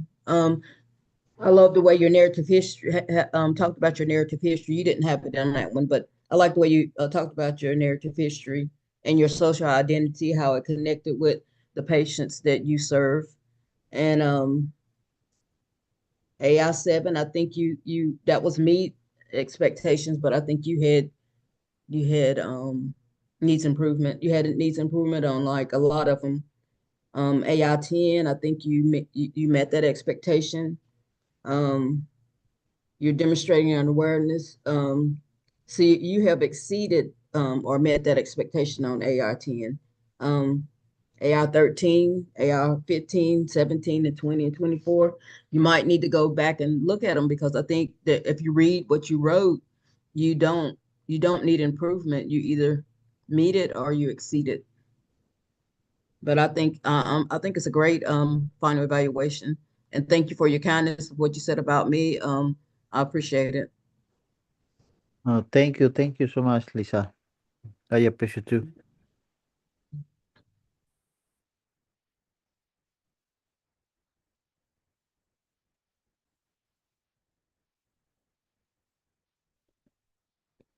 You're on mute. Sorry, I was muted.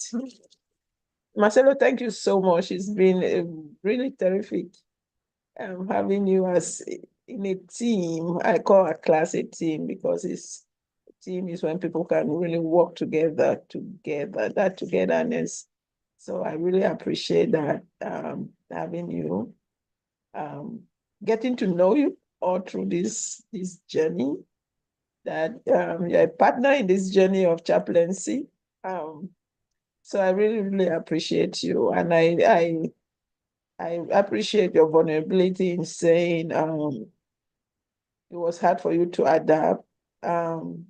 As one who is being in spaces where you just feel like I don't belong, right? Because there are certain barriers that lets you in. You really your language barrier was not a barrier at all. I think it was a strength, because we really think because we have language barrier, that is a weakness. It is a strength in that you allowed to be your authentic self. I really appreciate the day that you were so vulnerable and said, please correct my English. You know, that day revealed a lot about you. And I really I was touched by that. It's not easy to want feedback. It's not easy to acknowledge I don't know enough. But you were vulnerable because, again, at that time you became so confident with the group and trusted the group that you could say that. You know, I'm not sure in every setting you say, please correct my English. So for you to have said that day, I felt you really saw this group as your group, a brothers and sisters in the Lord. So I really appreciate this journey together with you. And like Lisa, I really thought that you under-evaluated yourself. And I'm glad that in 1-8-24 that Donna moved you to go to meet expectations. And a lot of what Lisa highlighted, I had also highlighted that you are underrating yourself a lot. Because, like, for instance, let me say in A124, every single time, many times in the group, you talked about your team. You talked about how you the rituals, I will say, that you guys do. You meet and for like 1 hour talk, and then people go to their teams. I'm like, I will not even say meet expectation, I'll say exceed expectation, because it's something you've come to again and again in this group to share. And I think that has been your experience. The larger team has been your experience, your daily experience in this daily ritual of meeting together before going to what you are doing. Except if I misconstrue the essence of that. But I think I would say if there's one thing you really exceeded expectation, was that based on your sharing in this group. And I would really say, unless it's really necessary, again, I've not assessed myself. I'm assessing myself next week. How helpful is saying need improvement? Well, how helpful is that in that sense? Because you're moving to level 1AB, where you have all these expectations to do.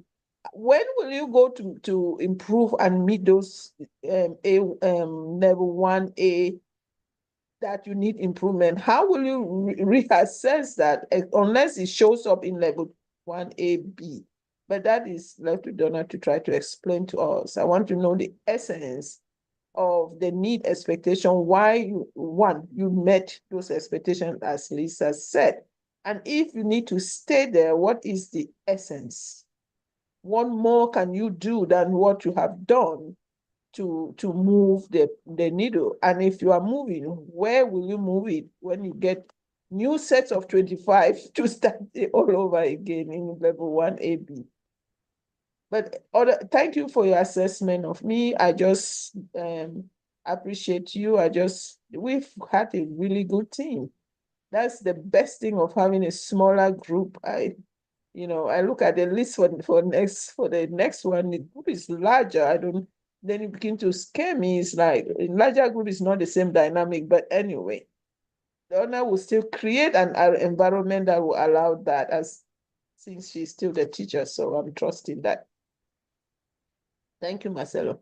Thank you, Alice.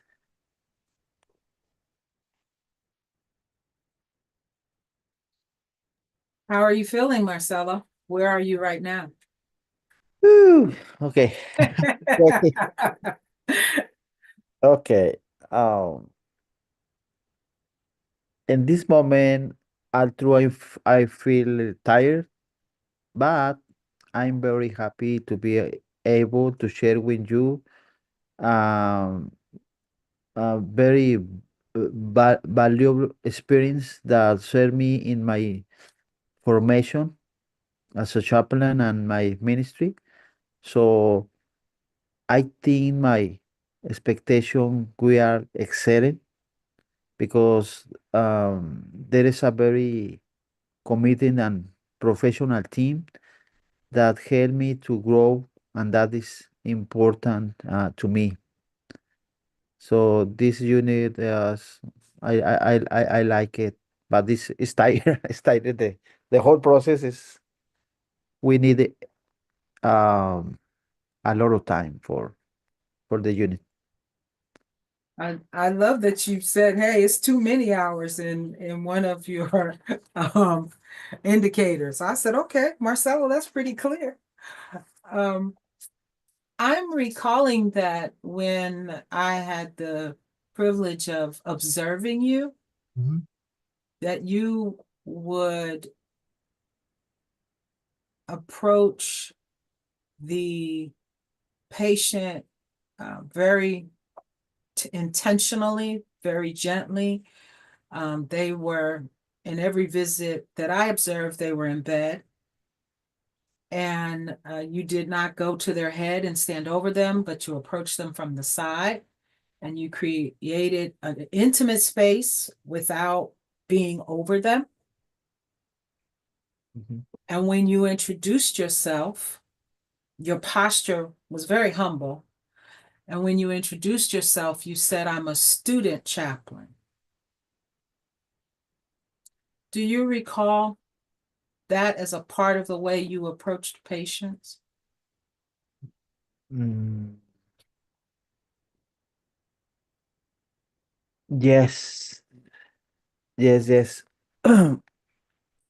Um, for me, it's important to share with the passion my role because I think the expectation for the passion is okay, and so sometimes the passion, are you is the new father in the hospital.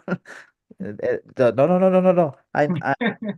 I am father than my son and my daughter, but no, no parish father. So I am a student, but I stay here for support, spiritual and emotional care. So I'm part to the chaplain team, but it's important to me to clarify to my role. Okay. So I believe that I am in process, but I can offer and service to listening, to pray, to stay in this Okay. moment with the passion. That's very helpful. And so for, again, I observed the way you approach the patient, the distance, but closeness, your physical posture, the way you said, began to introduce yourself. You made sure they could hear you. Can you hear me? And then you would say, my English is not that good. Can you understand me? If you can't, tell me. And then you would speak very slowly. And again, you introduced yourself as a student chaplain, offering them spiritual or emotional support. Then you would wait. You would ask them, did you understand what I said? And then you'd wait and let them respond. All of those to me reflect in the indicator A13 Mhm. and A20 as someone who is meeting expectations or exceeding expectations. Mhm. But in both those, you said you you rated yourself as needing improvement. So I Mhm. just want to reflect back to you what I observed when I was with you was a demonstration of the indicators of A13 and A20 in Mhm. that way, very intentionally.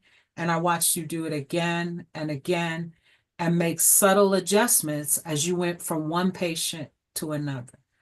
Mhm. So I just offer for you that for those two, that part of my experience of you was not needs improvement, but was very skilled in your interactions with patients, in your communication, in your awareness of your role. And again, I'm not telling you to change. I'm just telling you my experience of you. So I'm not telling you to change your evaluation, but I'm offering my experience of you. Okay. Okay. Okay. Good. Cool. I too really loved your image. I will never see a stole the same again. Mhm. In fact, when I pull my stole out the closet and it's all wrinkled and everything, and I get to the service and somebody tries to point out to me, your stole's wrinkled, I'm going to tell them, well, it's like Chaplain Marcello. It's a reflection of my work. It doesn't have to be pristine and fancy and even clean, because it really represents a servant leader. Yeah. And that was so powerful, and I'll never see a stole the same again. So thank you for that powerful metaphor. Oh, you're welcome. May I offer a curiosity question? Sure. I noticed that you did not identify an area of growth for any of us. Can you talk a little bit more about either an area of growth for each of us, or why you did not identify an area of growth for us? Great.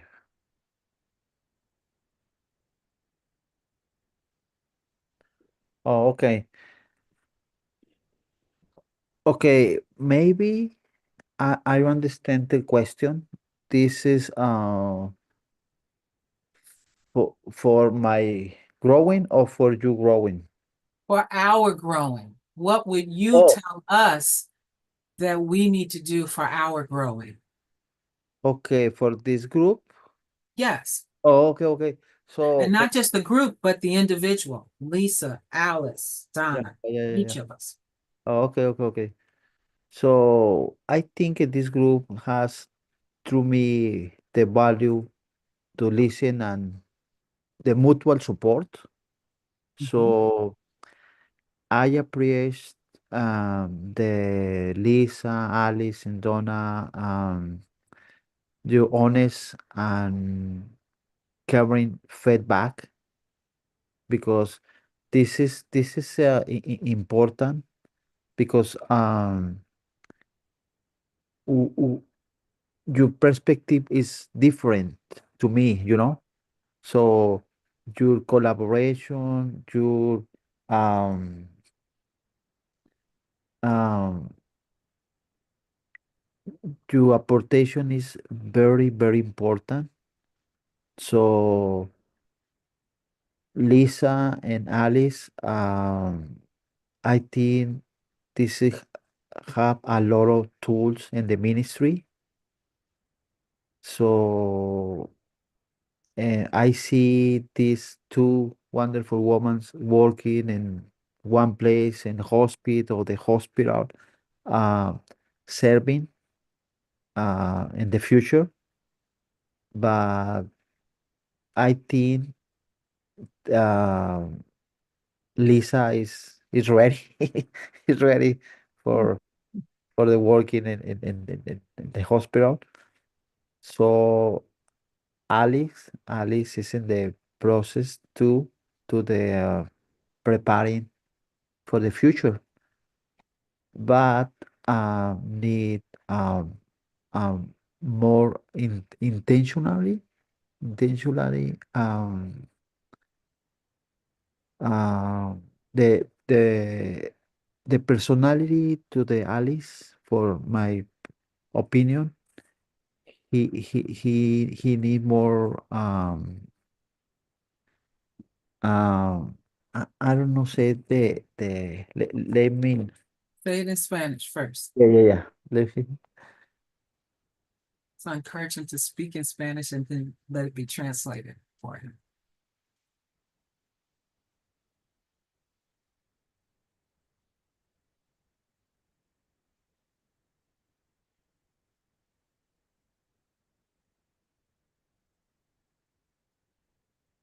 Okay.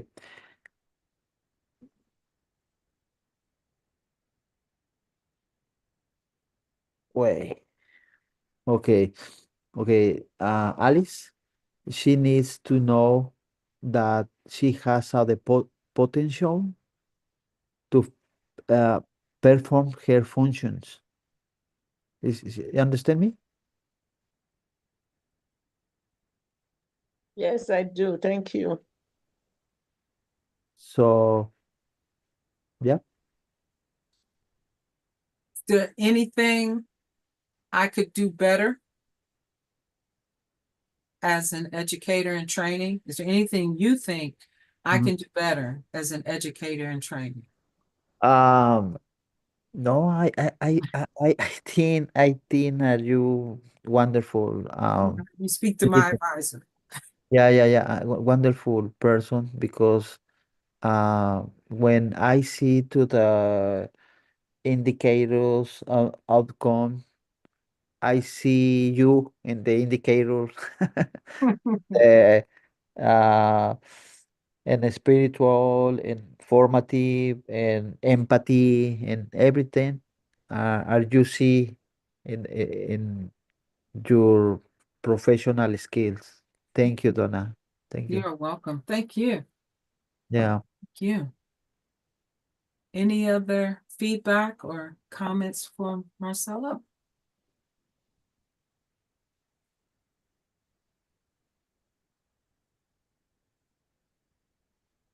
I want to see the stove, the picture of that wasn't, you said that wasn't the correct picture, right? That wasn't the picture of the stove. Uh, le- The I have my stall. Wait.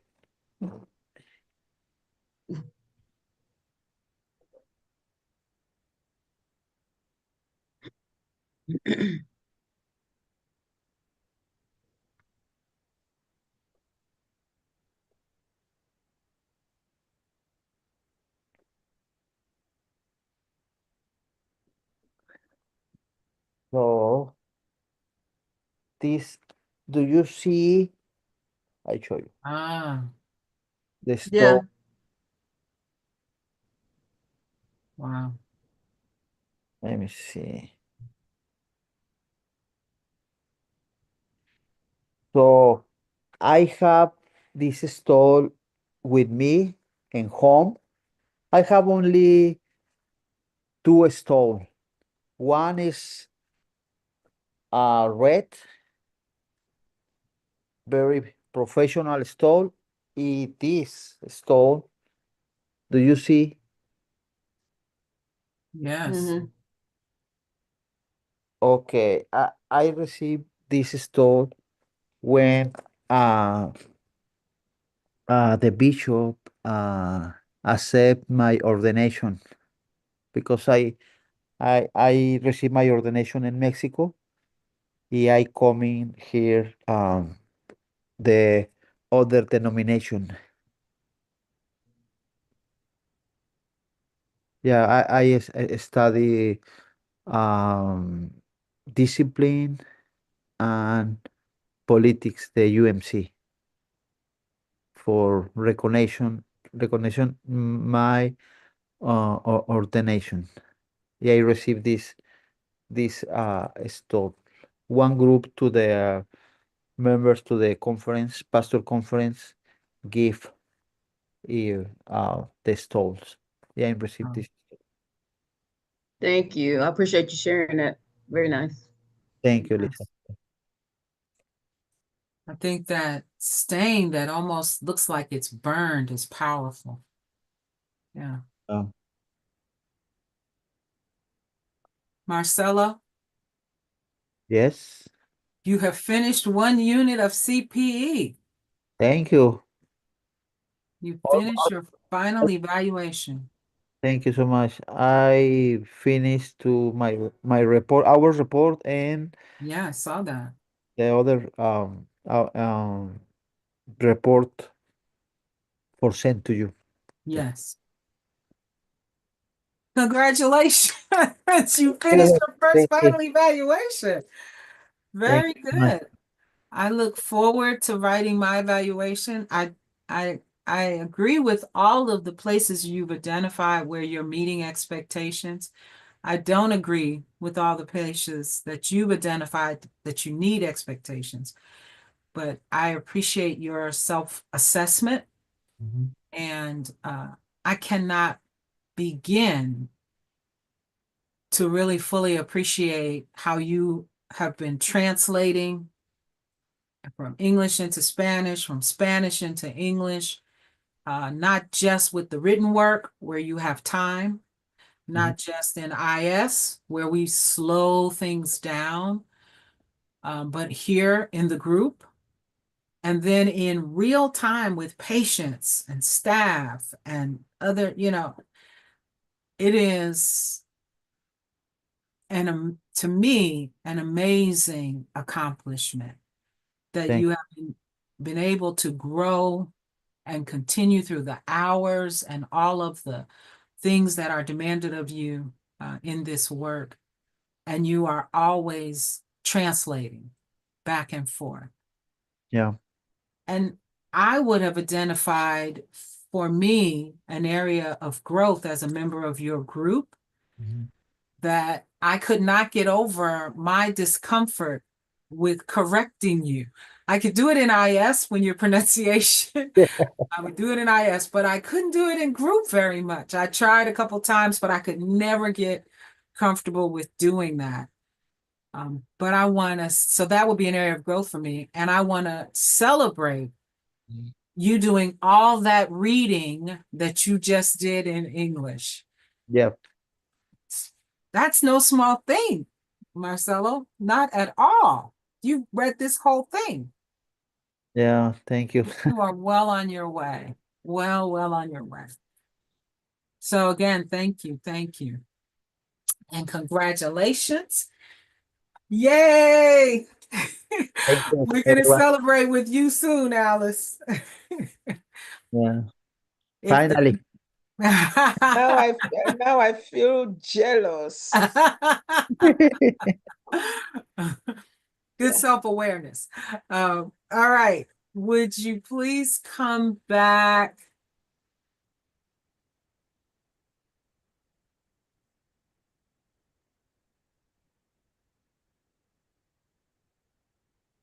So come back at 1 p.m. Central Standard Time. So that's 4 for you, Lisa. Okay. I will see you then. Well, Come okay. back. Perfect. All See you. Thank you. Bye. righty. Thank you, Marcelo. Well done. Well done. Well done.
Feel like singing the Welcome Back Carter song.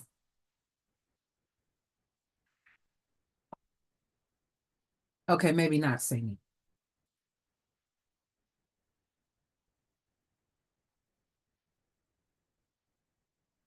Were you talking to me, Reverend? I was saying I felt like singing the Welcome Back Carter song. Go ahead. We need some inspiration. Go ahead. You need it? All right. So we thank you all for coming back so timely. We will have IPG today, and I do want to make Alice aware because it wasn't on the schedule. But Lisa, Marcelo, and I have had an opportunity to share some of the things we did by way of our spiritual care exercises. And so it's if you want to share in IPG, we would welcome hearing yours as well. And at that time, I'll answer any questions that we have that you guys may have and update you. And so we have time for that. I want to shift our focus now and offer this didactic. And I'm going to share my screen.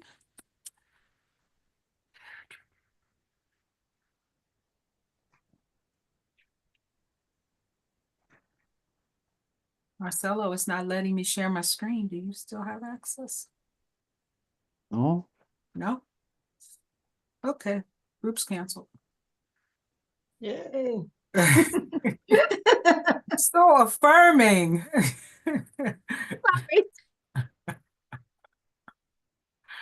Okay, let's try this again. Can you see my slides? Yep. Yes, Okay. ma'am. I think I'm gonna try something a little different. I'll go ahead and put it in presenters mode. Okay.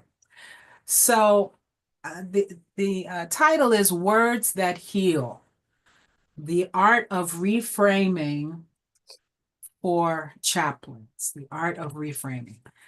Sometimes it's just good to sit back and get a different perspective. So I'm not going to recommend that you go up in the trees, but you get the point. That sometimes you have to shift where you are and how you're located relative to a situation in order to get a different perspective. Certainly that applies in life and certainly for us as chaplains. And so what I'm really talking about today in terms of healing words is the power of perspective and using in particular the idea of reframing to foster hope and resiliency. I'm going to try to change you to a so I can see you. Okay, I can see you now. All right. So reframing, what do I mean by reframing? So tell me things that you notice between these two pictures. What do you observe? Somebody looks like parasailing in one, and the other one is just like maybe it doesn't have it's like it has the mountain and the ocean, but not one or the other, and it's not centered or whatever. Okay, all right. Thank you. Any other observations? And the right is one show the person, Mm-hmm. the other only the mountain in the That's the beach. mountain. Okay. So the right is the person is in the middle. Okay. Thank you. That's very helpful.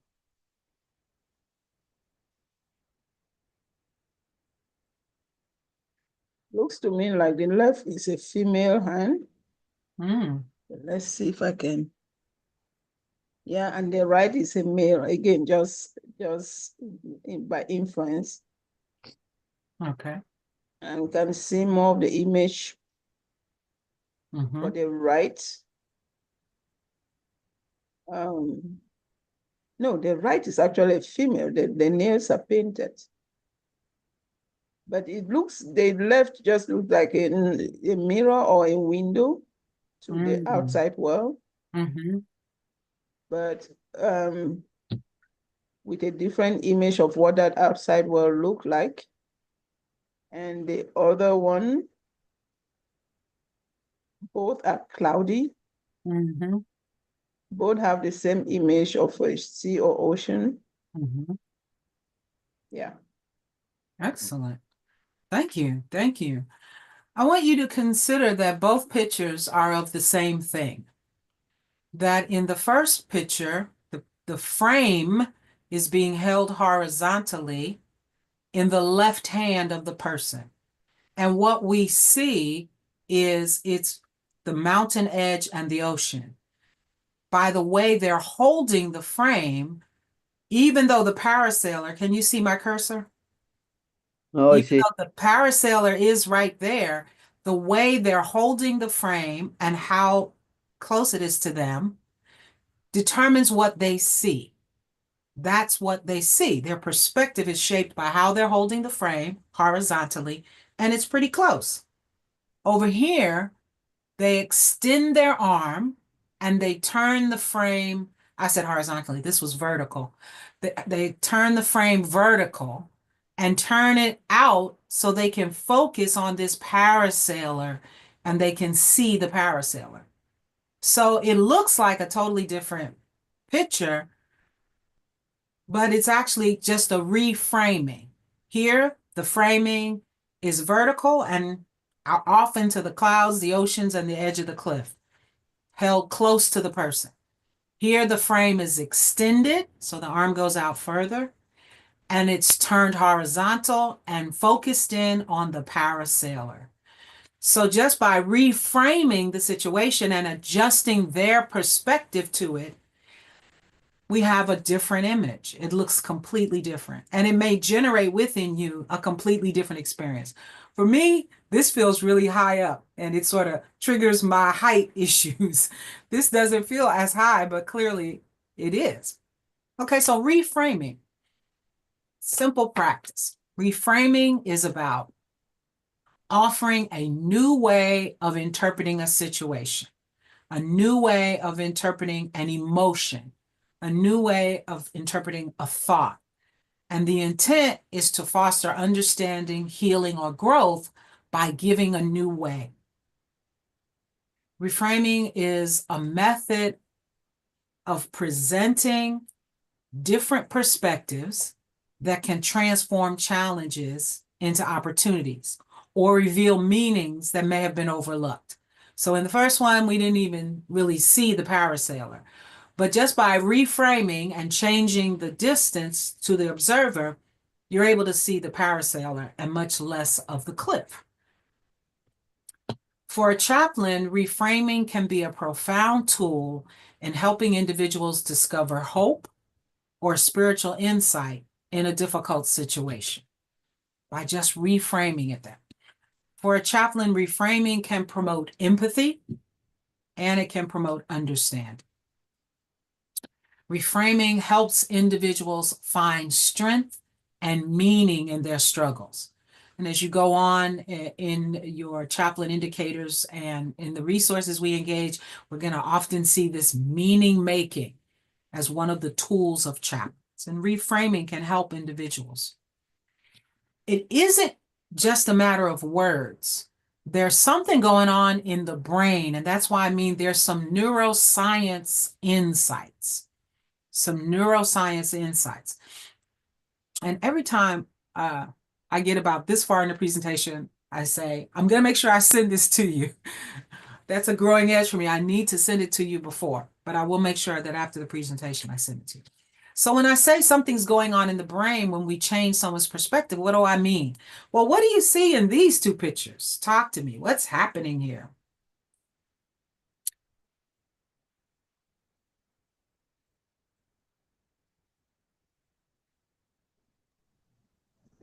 She's thinking about what she can get from the V, and he's thinking about what the V is gonna give him. Gonna give him some pain. Gonna give him some pain.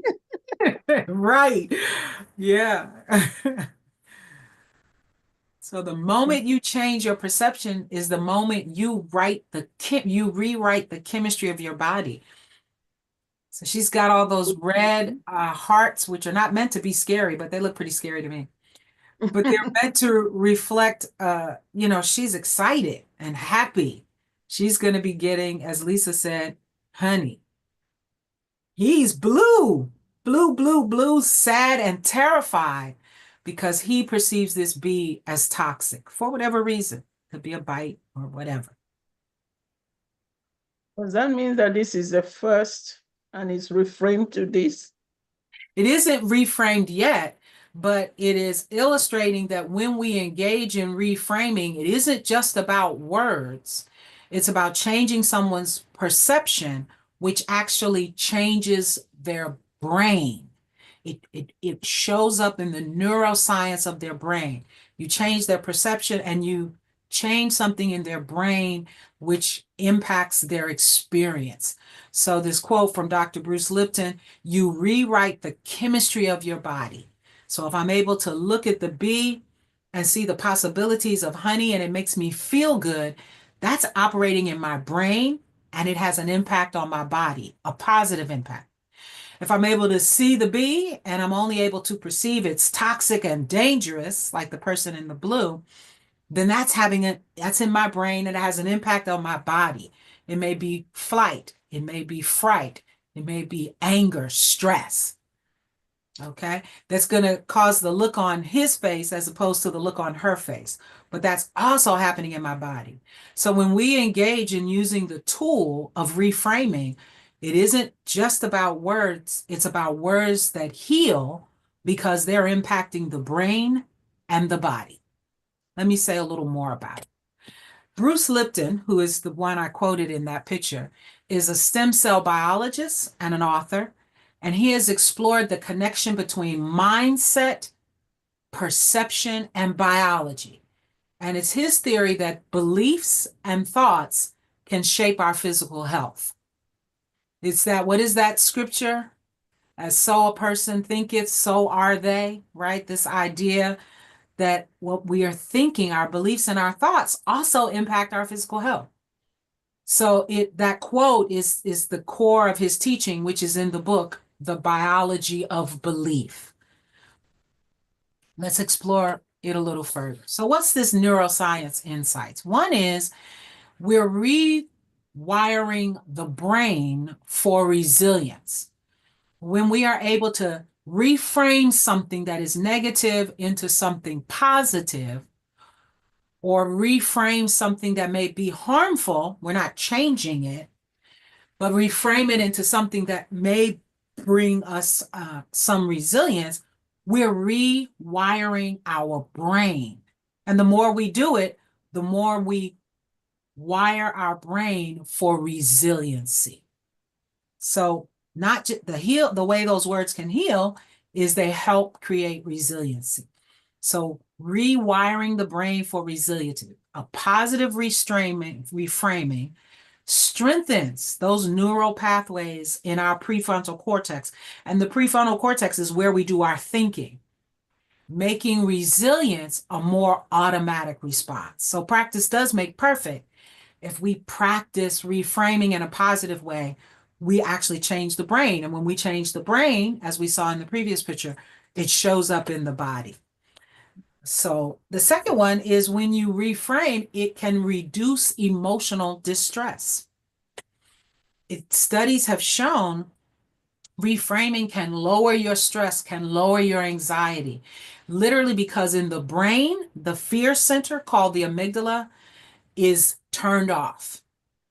So reframing encourages individuals, when we reframe for individuals, we're encouraging them to move from feeling completely out of control to feeling more in control.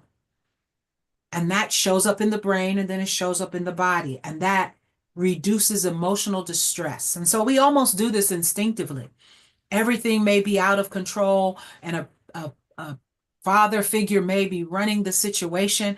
And the chaplain comes along and listens and says, well, you can't control that, but let's talk about what you can control. They're reframing and it reduces the emotional distress of that person. As we experienced, as Lisa mentioned today, and Alice, as you shared your journey with Junior. Another thing that's happening to the brain is neuroplasticity, which is what we all want. We want our brains to stay flexible and nimble, and cognitive flexibility. I want to be able to think. We call that expression thinking on my feet. Well, we can develop thinking on our feet by engaging in reframing. The brain is adaptable, and that neuroplasticity, it is flexible. People are able to shift their mindset and build new thought patterns over time. So reframing fosters creativity and adaptability. It helps individuals see multiple perspectives other than the dominant perspective that may be causing them significant distress or isolation or loneliness, etc. When you reframe, the brain goes with you. And over time, you increase your capacity to do that. And then next to last, in terms of the brain, it deals with what we've been talking about, trauma-informed care. We're going to talk more about it in the next unit. Reframing helps in terms of recovery from trauma, and it helps a person grow. They move from surviving the trauma to actually thriving. So in reframing, the chaplain engages in that rather than focusing on the helplessness of their trauma. Reframing activates their problem-solving region of their brain. So rather than focusing on the helplessness of their trauma that's stuck in the amygdala, the emotional part of their brain, you reframe something and you can initiate the cognitive part of their brain by inviting them into problem solving. And it helps them begin to recover from their trauma, and it promotes growth. And so the last way this reframing works on the brain is called empathy and mirror neurons. This is my favorite one because as chaplains, empathy is our thing, right? So it's the idea that we often do what we see. I used to say to my students in my preaching classes, when they would come somewhere I was preaching, I would see them in the audience, I would point them out, and I would say, do what I say, not what I do. So you do what I teach you in class, not what I'm getting ready to do in this pulpit. So this empathy and mirror neurons is that when chaplains model reframing, right, they activate a mirror neuron in the listener's brain, as if they are holding up a mirror to the person and they go, oh, they did that. I can do what I just saw them do. And this fosters a kind of emotional connection between the chaplain and the person. They're like, oh, they did it. I can do it. I see them doing it, so I can do it. And it encourages the person to adopt a hopeful mindset. So we don't do it with condemnation or judgment. We don't do it saying, you got to do this. You got to see this way. No, we're reframing this. So often before I reframe something with a patient or even with my students, I will say, may I reframe what you just shared? Or may I ask them, can I? And then they say yes. And that initiates that mirror neuron because they're looking, they've given me permission. They're looking at what I'm doing. I do it. And then they go, oh, I can do that. And it encourages them to adopt a helpful mindset. If I ask, may I reframe what you just shared? Usually I begin before I ask to reframe, I've already acknowledged their feelings. So I never just jump into reframing. And if they say no, I say, okay. And no judgment, no condemnation. They're not ready for reframing. Let's not reframe. And I do use the word reframe. And if they say, what do you mean? Then I use that P word, which is sometimes a little more loaded. I say, well, I want to give you a different perspective. Okay. Because sometimes changing your perspective and people immediately shut down. It sounds like you're trying to change my opinion. It sounds like you're not respecting my opinion or experience. That's why first I'm acknowledging their feelings. I'm affirming their feelings. I'm normalizing their feelings. And then I might ask, can I reframe it? And again, knowing if I use that perspective word, it could trigger them to shut down and they feel unheard. And we don't want that because I want to come alongside them. So a no is as impactful as a yes. So let's practice. And I'm going to go first and I'm going to take the easiest one because I want to model it. All right. This is the easiest one. So a person saying, I am bipolar can frame bipolar disorder as the person's entire identity. I am bipolar. It suggests that the condition defines them rather than being something they experience. So as the chaplain, I could reframe that and say, could we reframe that? And it's not I am bipolar, but I have bipolar disorder. It acknowledges the condition while maintaining a sense of separation from the condition, meaning the person is more than their diagnosis. So it's a very simple reframing. And often when I've done it and I say, I have bipolar disorder, the person automatically hears the difference. They often automatically hear the difference. And if they don't and they ask me, then we can talk. But this shift reinforces, this reframing reinforces the idea that they are a whole person.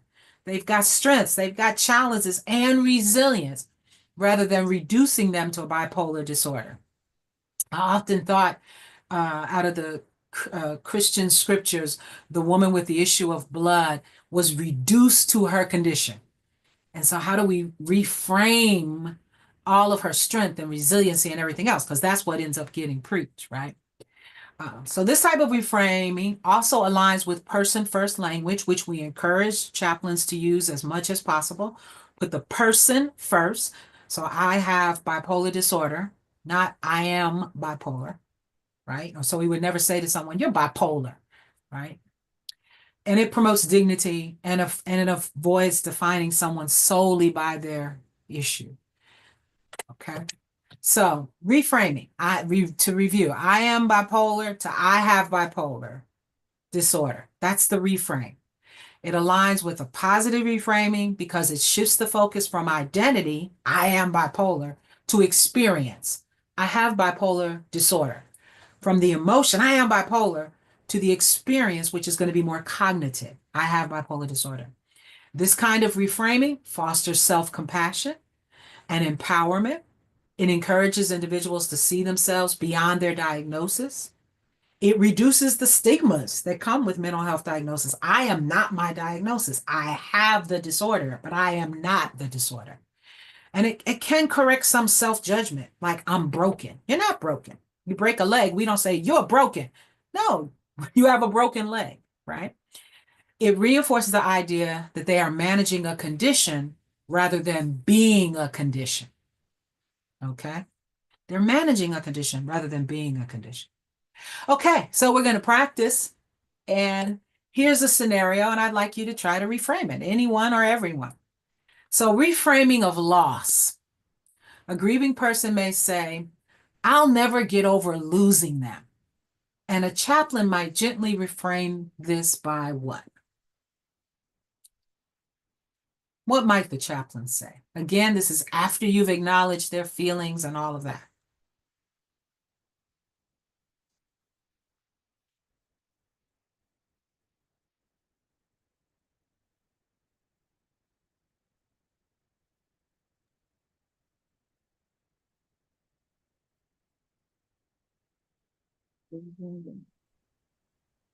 Okay, I'll try. I'll Okay. never get over losing them.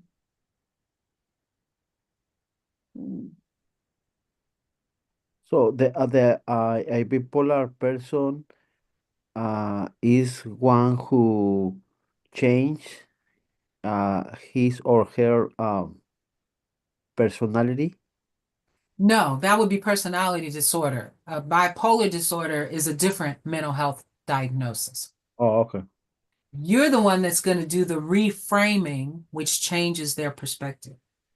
Alice, I heard you say you're going to give it a try. Yeah, let me give it a try. I will never get over losing them. A chaplain might gently reframe this by saying, you may never stop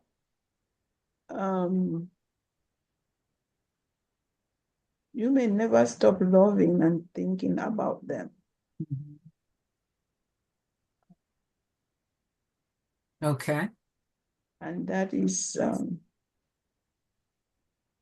very a sense of your attachment to them. Something like that, rather than Powerful. So you're reframing okay. it from focusing on the loss, and you're saying, hey, but that's a reflection of your attachment, of how close you were. Powerful, Alice. Excellent. Let's try another one. Very good. Here is a write-up of one. I never get over losing them. A chaplain might gently reframe this by acknowledging their deep love. It's clear how much they meant to you, and that love continues in the way you carry their memory forward. Right? Very good, which is what Alice said. Here, hers was better though. So reframe failure. Someone overwhelmed by a setback might say, I failed, and now I'll never succeed. Help me, Lisa. I failed, and I'll never succeed.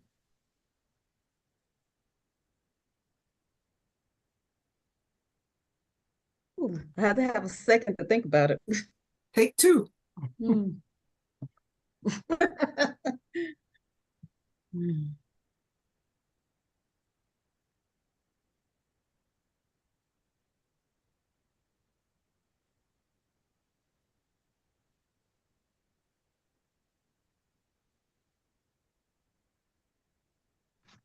Uh, let's see. I guess what I told my son before one time about I guess Michael Jackson, not Michael Jackson, Michael Jordan. Um, if he had to gave up every time he failed to um make a shot in the basket, then he would have given up. Your success is not measured by your failures. That's where you grow your strength from. Powerful. I love that. Mhm. Wow. If he had given up every time he missed a shot, he would have given up. Wow, that's powerful. Thank you. Marcelo, you want to reframe this? I failed, and now I'll never succeed. Yeah, it is just a bad experience, but if you can success, You can use it. no, no, it is just a bad experience Uh-huh. if you can success, If you can, success, Susa, spell that for me.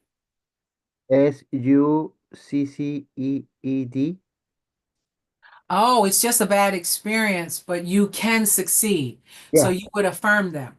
Mhm. So you're reframing it from failure Mhm. to a bad experience. Yeah. Okay. All right. Okay.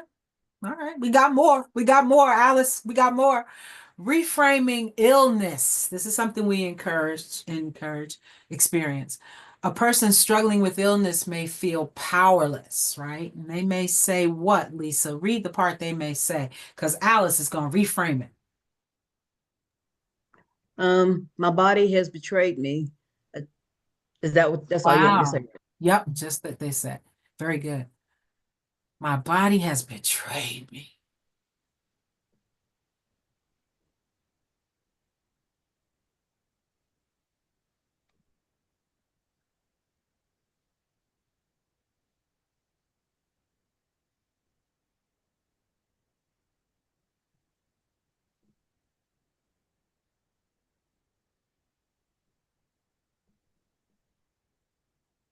This is good coming alongside the person, creating a quiet space, not jumping in. You're on mute, Alice.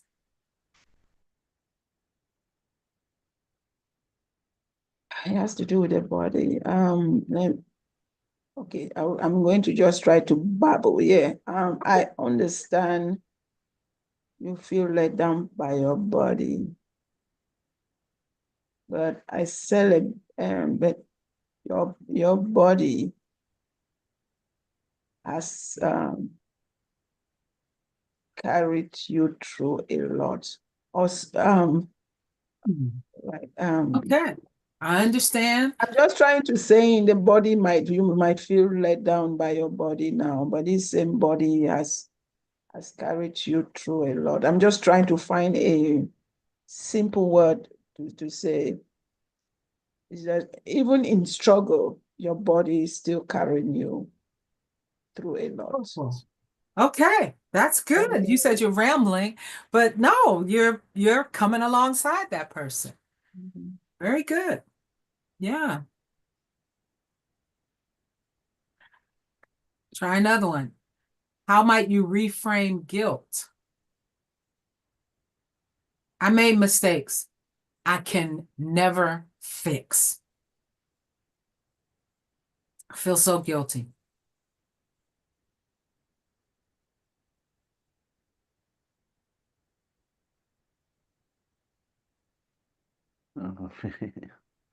Marcelo, you're laughing. That's a good start to reframing. Yeah. We are all guilty.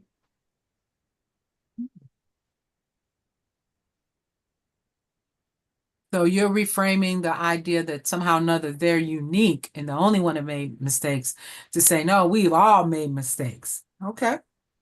Okay. Good. What about your mistakes does not define you? Oh, that's great. And Yeah. Say more. you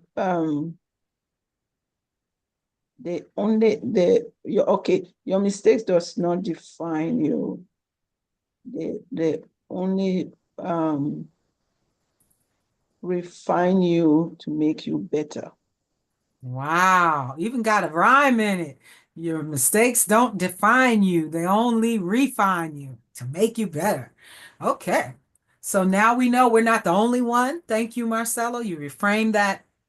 And we know that now the mistakes can refine us. They don't have to define us. Powerful. Ooh, we about to preach up in here. Let's try another one. Loneliness. And so kind of what you have to do is sort of go into the experience, right? It's loneliness.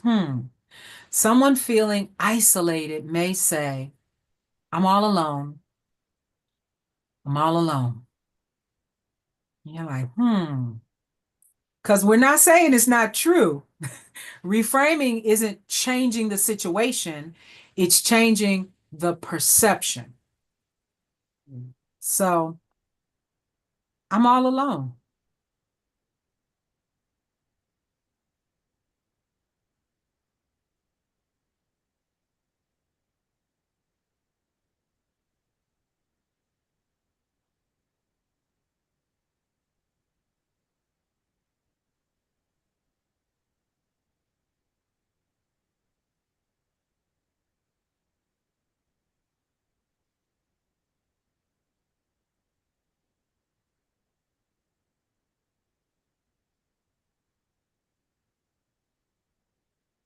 If somebody at my church would say this, I would probably tell them, have you ever thought about starting a woman's Bible study in your home, something that, would help you not feel so alone.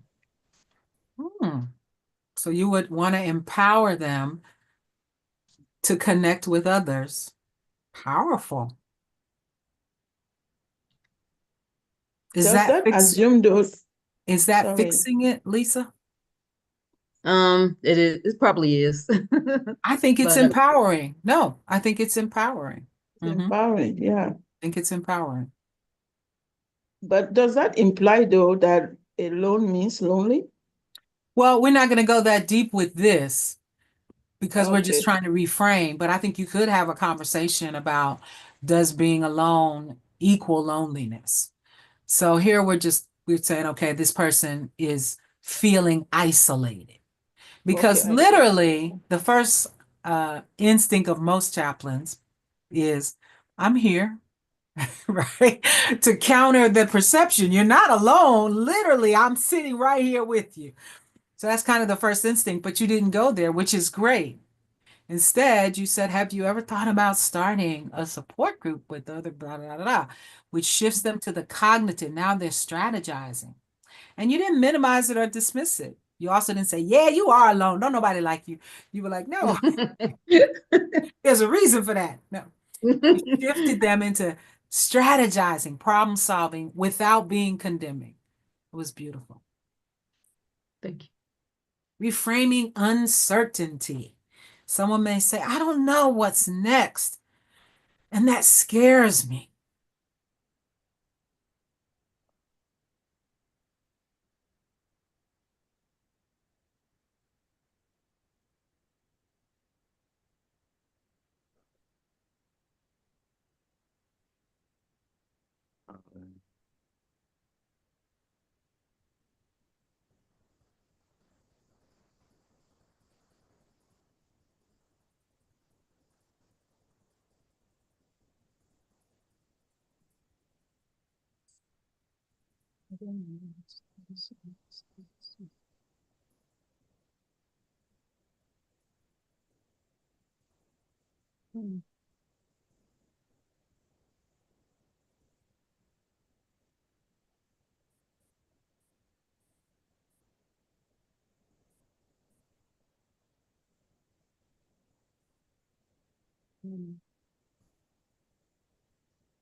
What about it? It is scared. Oh, I don't know what's next, and that scares me. It is it is okay, or it is okay to be scared when you don't know what is ahead. Mm-hmm. But you do not have to feel, you don't have to feel, or you don't have to walk this path alone. Mm. So you want to encourage them that they're not alone. To legitimize the scared, Okay. but to assure them that they don't have to walk there towards the unknown Mm-hmm. alone. Mm-hmm.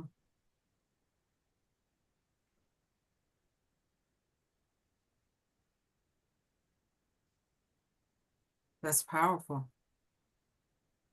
One of the laws of geometry. So now my nerd brain is coming out.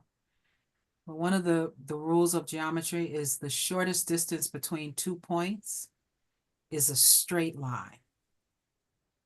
So I heard you say that you want to acknowledge that they're scared. When you said, what are they scared of? They don't know what's next. Okay, that's scary, but you don't have to do it alone. So I would encourage you to go straight for what was your gut reaction. I don't know what's next, and that scares me. It's scary not knowing what's next. Full stop. That's a straight line to what you said. I want to acknowledge straight, and often using their own words can help them know that they're being heard.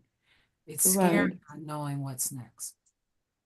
And Yeah, then you that's true. offer your reframing, but you don't have to go it alone. And they might say, well, it's not about being alone that bothers me. And then you say, oh, well, what bothers you? Because then you need more assessment. Because your intervention was they're scared because maybe it's because they're alone. But then they respond and you're able to have that connection. Excellent. That's what you're doing. I could hear that. Very good. These are not easy, are they? Reframing regrets. Ooh, all of us have regret. A person struggling with past mistakes might say, Marcelo, I wish I could go back and do it differently. I wish I could go back and do it differently.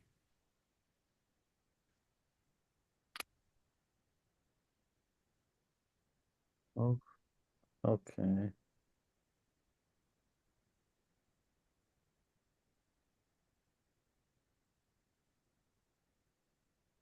No, Lisa, you can't say what you just thought. Lisa said, well, then go back and do it. No, that's not compassionate enough. I'm working on it. Okay, there are things we cannot change from the past. but we can improve to the present. Mm. So you're reframing their focus on the past and bringing them to the present moment. Yeah. Some healing words, all right. Thank you. I feel a little better. Often reframing can mean you actually take a step towards meaning making to make it a little easier, right? That's what you're really doing. And that's what Marcelo just did. Hey, you can only deal with the present. He made meaning as he reframed their focus, right? So finding meaning in difficult caregiving. This is a challenge. So caregivers who are often the family that we're supporting of someone. A caretaker who's exhausted from caring for a loved one, a caretaker who's a grandparent exhausted in caring for their grandchildren that they did not expect to have to raise alone. They may say, I have nothing left to give. They're exhausted. I've got nothing left to give. So reframing can also include making some meaning out of where they are right now as a part of shifting their perspective. So what is this person focused on right now? I have nothing left to give. What are they focused on? Maybe their energy or their resources. Okay, so their first focus, their first shot is their resources and their energy, and they assess what? That they have Nothing. nothing. So we want to reframe that. How might you reframe that in a meaning-making way? You're not going to deny it. That's how they feel. Mm.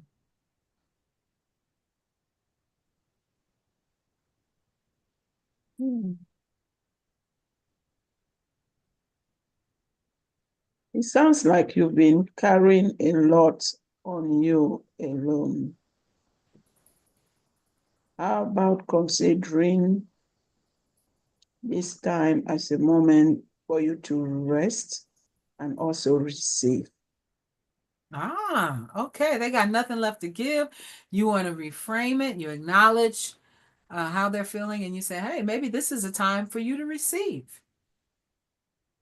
That empty cup now has room for something else to be poured into it. Powerful. I'm feeling better. Thank you. I'm facing a life crisis, and I might say everything is falling apart.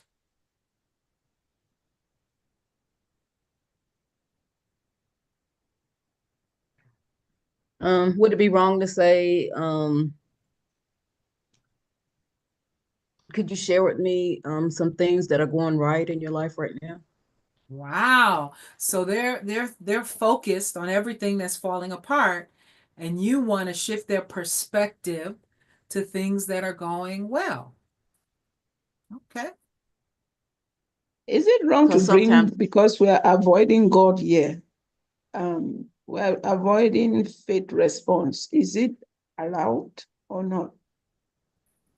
I'm not avoiding a faith response. Are No, you me, I'm avoiding faith? avoiding. I would have Oh, just been quoting scripture. oh, okay.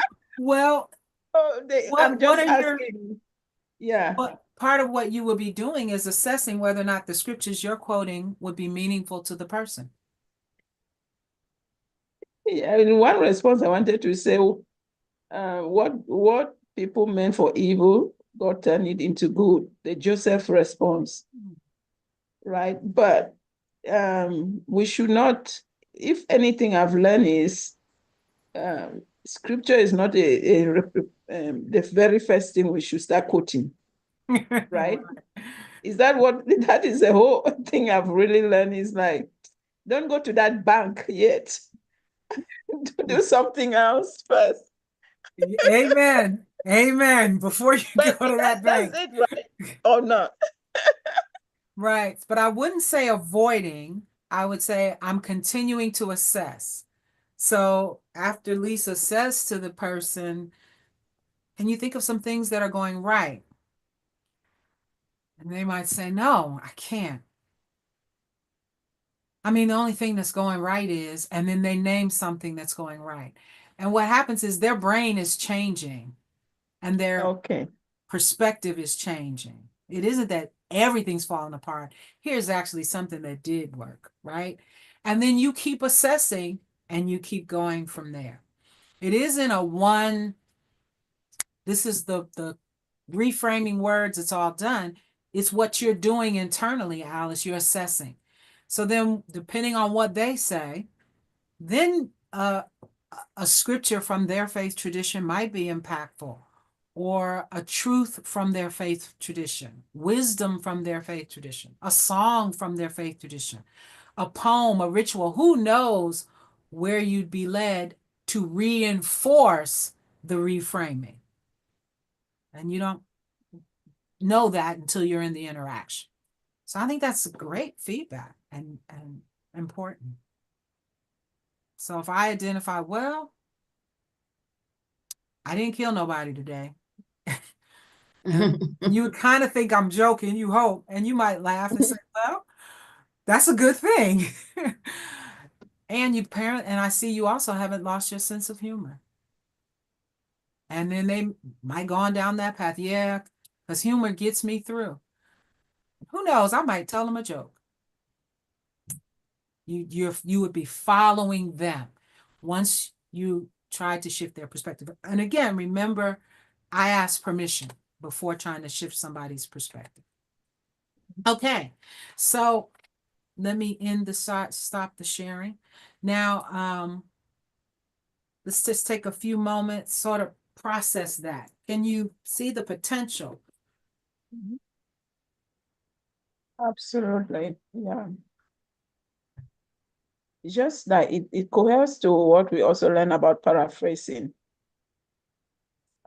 Paraphrasing is different because you paraphrase their word, but you're paraphrasing in ways that are more empowering rather than just paraphrasing it to get to the hurt, whatever hurts or the pain, right? Yes, I see a little bit of correlation here, except it goes further into moving you away, like the picture you showed of the monster and the honey, to moving away from Yes, yes. monster ideology to a brain that is thinking about honey. Right, right. That You're process, right. yeah. You're absolutely right. And I love that um your first thought is, wait a minute, first I want to acknowledge how they're feeling. I love that. I think that's great. You don't want to just jump in. So that's beautiful. Excellent. Yeah, I love it. And paraphrasing is powerful connection. That's very helpful. Any other thoughts? Thank you, Alice. Mm.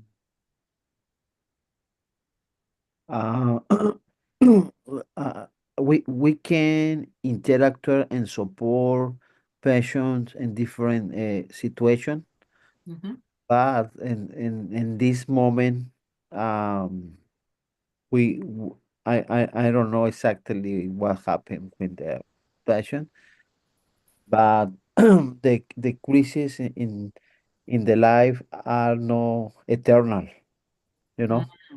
Any crisis, so you will I explained to the patient, you will get out of this in this one. Okay. Yeah. That's a powerful reframing. I feel like everything has fallen apart, and you're going to help me understand that the crisis is not eternal. Yeah. That's powerful. Excellent reframing. I had a totality perspective. Everything's falling apart. It's absolute. And you're going to reframe it. Well, this crisis is not eternal. Very good. I love the poetic responses that you have, the rhyming. I love the power of your language. Did you notice that when you would try to come up to reframe, how you used very short phrases? And sometimes these can be life-saving because you're gone. They're in the stillness of whatever their struggle is, perhaps by themselves, and they hear the chaplain going, no, this doesn't define me. I'm going to let it refine me. Or they hear, crisis is not eternal. They find a truth that they carry in a mantra, and they help their brain keep rewiring towards their resiliency, towards their problem solving, away from their emotions into the part of their brain that helps them grow and process their trauma. So your language, just out of your gifts and your compassion and your empathy, can be the very thing that they remember forever. And one other thing that can help the reframing take hold is what is to give a story. So it's as simple. If Michael Jordan had quit, every time he missed the basket, he never would have continued, right? Because clearly he's going to miss a basket. So I'm going to remember that little short story, that little analogy when you're not there. And it'll be the very thing that might help me carry on. Reframing is a powerful tool for a chaplain. And it isn't just healing words, although they are healing words. It's also healing words working on the brain and helping the brain and the body move towards healing. You did very well. It might not have felt like it. Can I but ask a you really question? did well. Please. Like somebody might say something to you, like, so for instance, the person who abused me or whatever, the therapist was like, well, in order for him to have done that, somebody had to do that to him. So she was trying to change it and I was like, well, why are you making it about him? So I got mad and I felt like she was trying to make it about him. So sometimes the reframing doesn't always work, but it still gave me time to think and, but at that moment, I wasn't feeling what she was saying. Did she But get your permission? she did not. Oh, you gotta get permission. I hear you. Thank you for sharing that, Lisa. Getting your permission would be helpful because I have a feeling you would have said no. Right. Right. And Definitely. especially if she said, can I reframe this from his perspective? No. I don't want to hear his, right? But that is so powerful. Thank you for sharing that. And I think you're absolutely right. Sometimes it's going to meet resistance. Mhm. Because the person could have said, no, I'm not starting no support group. Be like, okay. Right. Yeah. That's true. Yeah. That's We don't true, yeah. always know what we're gonna get. That's right. That's right. You say, well, but you're gonna come along with them now. Let me go Yeah. this way. A Yeah. no is helpful because a clap back is not a shut down. Okay, so we're still in it. I'm Right. coming along. You're still engaging me, so that's powerful. And thank you for sharing that particular example too. And I appreciate that you said it sounded like she was making excuses for him. Yeah, Right. and positive reframing is not about making excuses.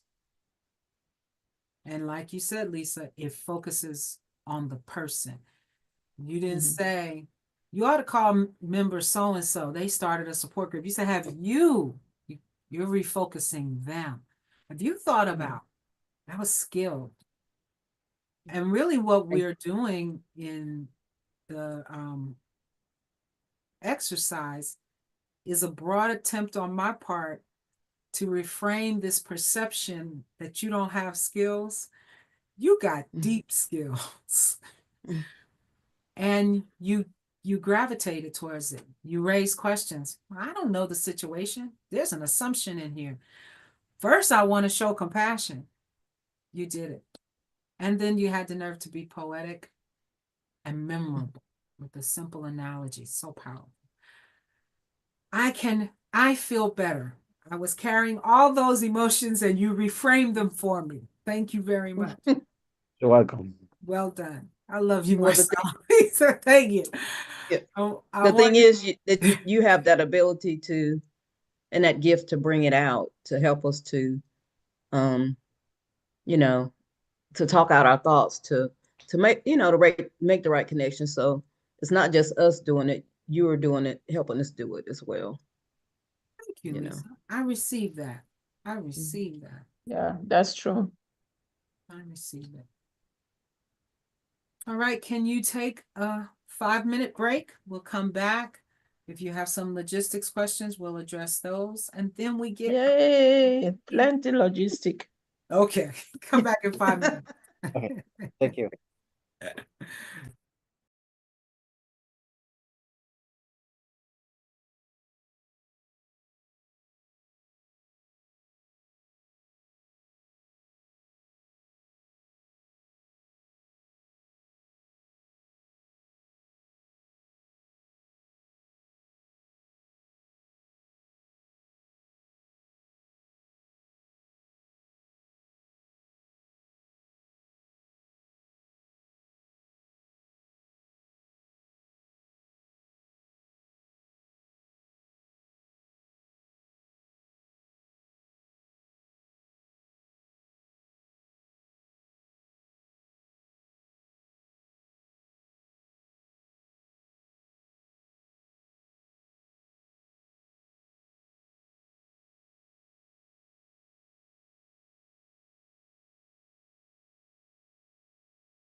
Thank you all. Lisa should get 150% on time grade. Yes, she should. It's one of her indicators and she exceeds expectations. And she should get 150% points. And what should you get, Alice? Thank you. 75. I don't know. I think you can get a few more than that. That just exceeded it. She's always on time. I'm like, you make me feel ashamed. Oh my goodness. Okay. She's always on time. There's some, you want to do some reframing, Lisa? Oh, I'm just very aggressive with my time, and now I'm always either I'm really early, probably 30 minutes or something like that. So don't go by me because it's not a good thing. But thank you anyway. Well, we have next week, we know we're gonna have on time Alice's final evaluation. And we'll have another didactic. I do want to also make you aware that I think it's 21 days that I have from the end of the unit before I have to submit your evaluation to you. You will get it way before then. It's going to come to you through the ACPE system. We'll explain all that to you again. As a matter of fact, Joseph will, because he does it so well. And you'll have an opportunity to make comments, agree, disagree, and then you get to sign it and send it back. And signing it doesn't mean you agree with it. It just is I'm acknowledging it, plus all my notes, comments that you may have made all along. So you'll get that soon and you'll get that back. And I'm open to any suggestions you might have about didactics for next time we gather. So do you have a topic you really want us to cover that we haven't covered? And I'm going to send you the syllabus. When I get off, I'm going to send you the PowerPoint. Let me make a list. I'm going to send you the PowerPoint and the syllabus. Is there anything else I need to send? I think those are the two things you need. Okay. So any suggestions for didactics? What the PowerPoint for TIC, you did that last week, right? Correct. Did you send out PowerPoint? I did, and I sent it to you too, but I'll send it again. Oh, sorry, I've not Oh, you've not looked at looked. Okay. anything. And it has a couple of little films in it. So when you go through it, you should see the link so you can link on the little videos that I use. The syllabus is for the next unit, right? Correct. Okay, that's What is our time again? I forgot. The time, like the day, during the day, you know what Yeah. when we're gonna meet. 11 a.m. to 4 p.m. Pacific Standard Time.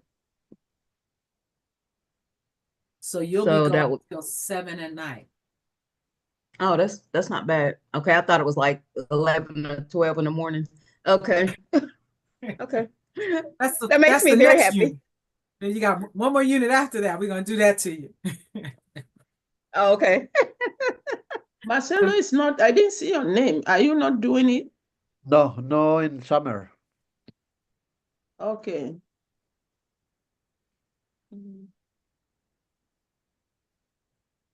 He said he'll see us from the beach. He's going to the beach for 3 weeks. 3 weeks or 4 weeks? I'm praying for you in the beach with my coco.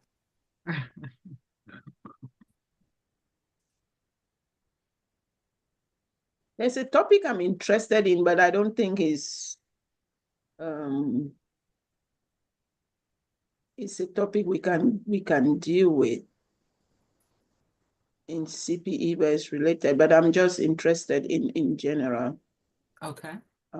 Is gerontology, okay, or psychology of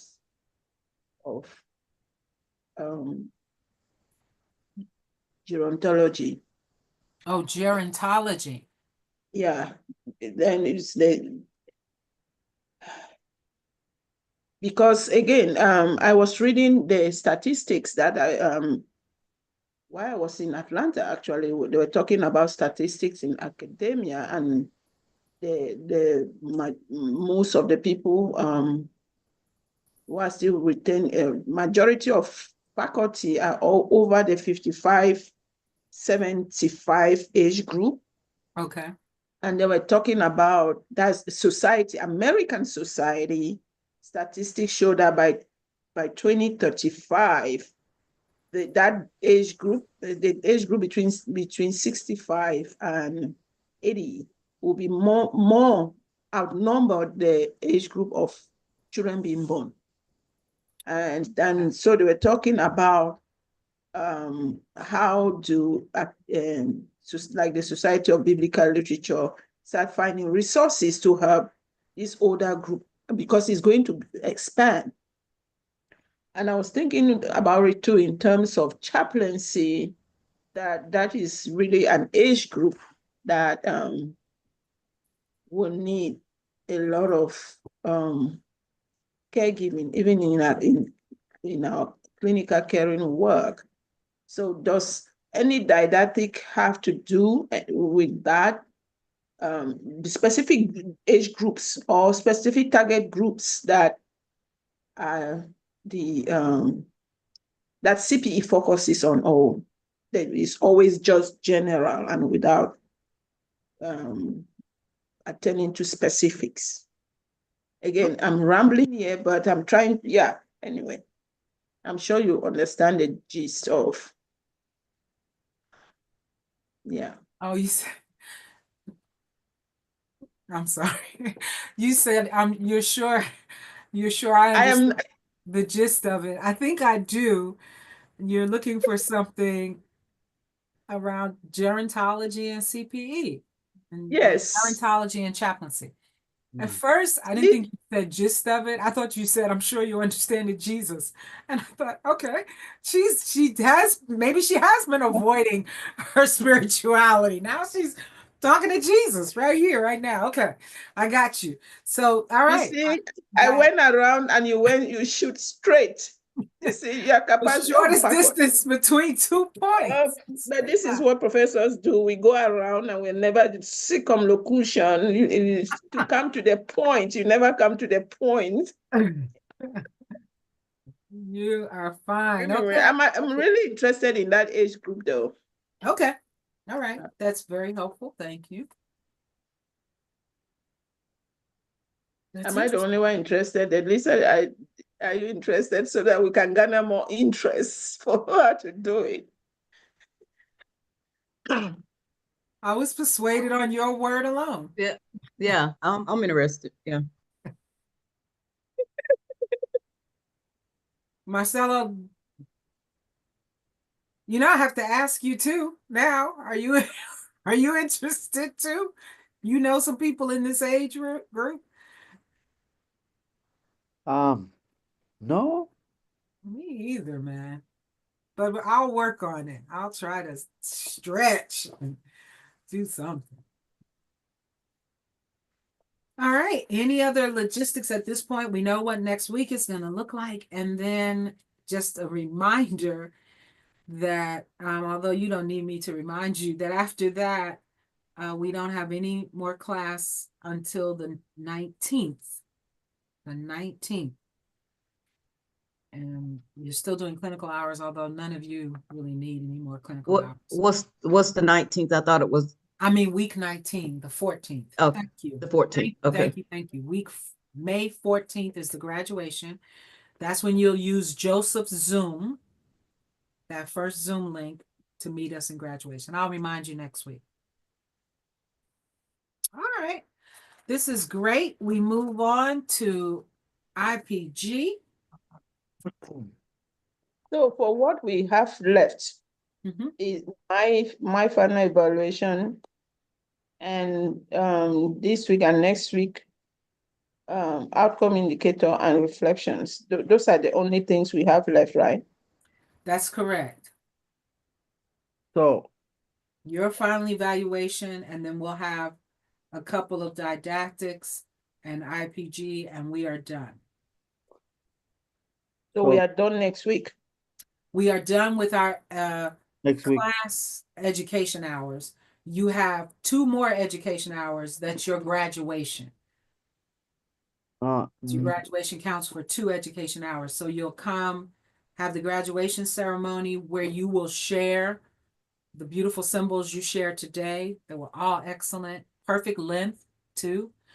And then the board will dismiss all the educators and they will have a candid conversation with you. That's an exit interview. Lisa, do you want to share any more about the exit interview, what that looks like? I've never been in one. I've always been asked to leave. Um, honestly, Can't remember.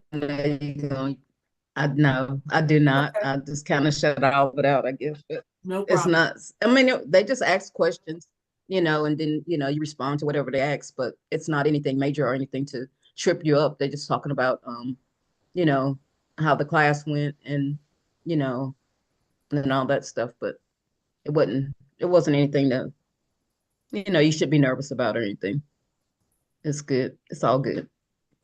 That's very helpful. I will The send you, questions, I don't remember. right. Is it individual? Mm-hmm. I think yeah. Was it? I can't remember that. I think so. I don't know if it's in, okay, that's good to know. You only have an hour this time. So you may be Oh. a small group. Oh, okay. You may be, who knows? But I'll send you some cash so you can say some good things about me. No, I'm just kidding. Oh, I'll take that. How I'm not much? sending you any 1,000? cash. Just Alice Go ahead. jumped on that. She sure Alice was did. like, okay. Just go ahead and rake me over the coals. I'll take it. $1,000? Woo! My goodness. Forget Well, what you better Just have us forget sit on Donald top of a cloud Trump. with an angel. It's Donald Trump's age, so it's anything counts. Wow.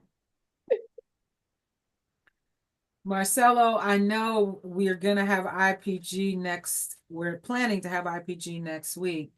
But I'm glad Alice asked you about the next unit to give you because we'll be saying goodbye to Marcelo.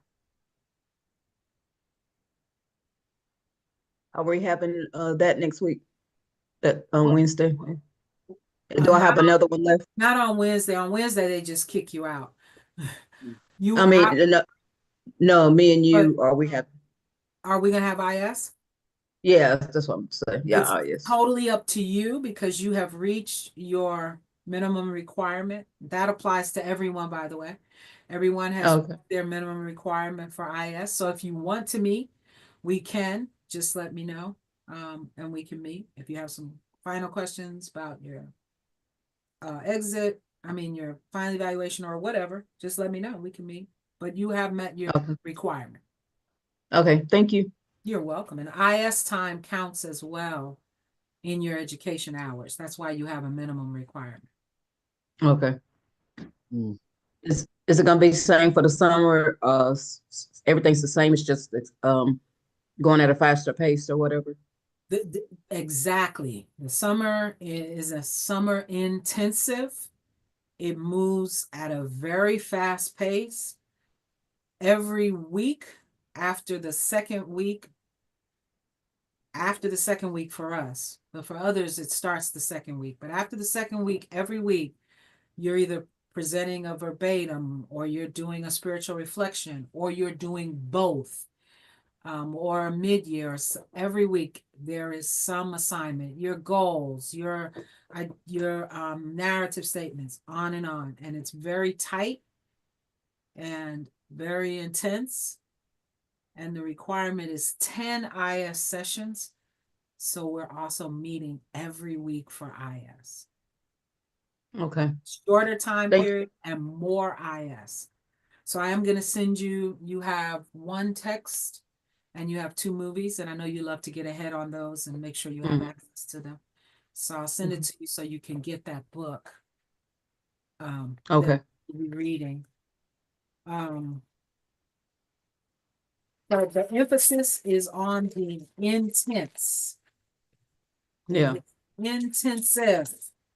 And I do still have a commitment to the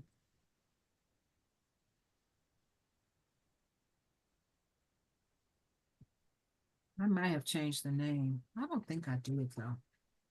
Oh, for the break that we have, the I do not allow myself to call it that because I justify it as an education tool.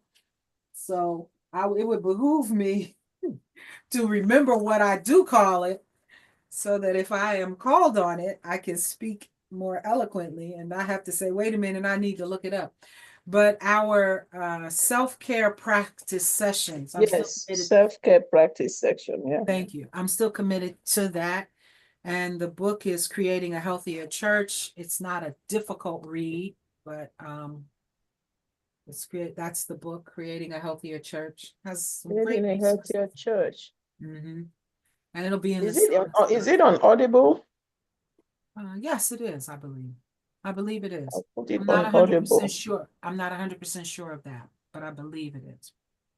I know it's on Kindle. So maybe it's Kindle and not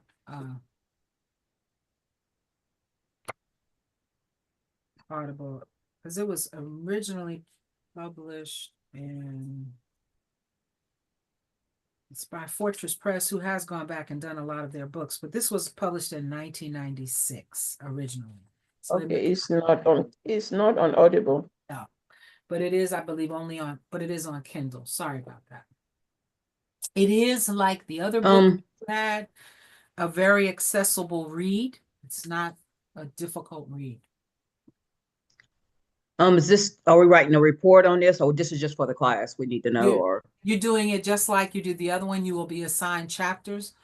oh, gotcha. I'm going to Yeah. ask you to try to read the entire book, but you'll be Right, assigned right. chapters. Yeah. So I really want Um, people to get it as soon as they can. so why are they talking about the church? A healthier church.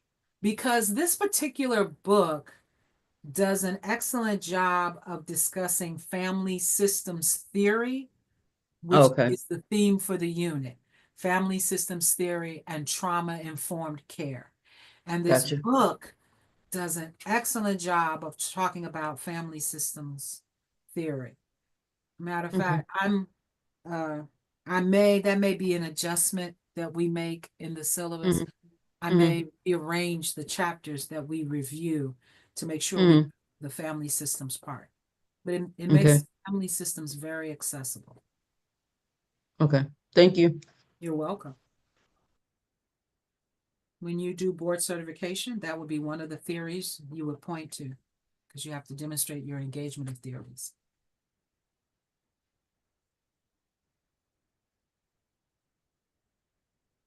$19 on Amazon. So, okay, I need you to let your technology go and let's begin IPG. Come into the room, please, with me. I just click buy. That's why I was know saying you that. click, click, click. Okay, so come into the room. We're in IPG.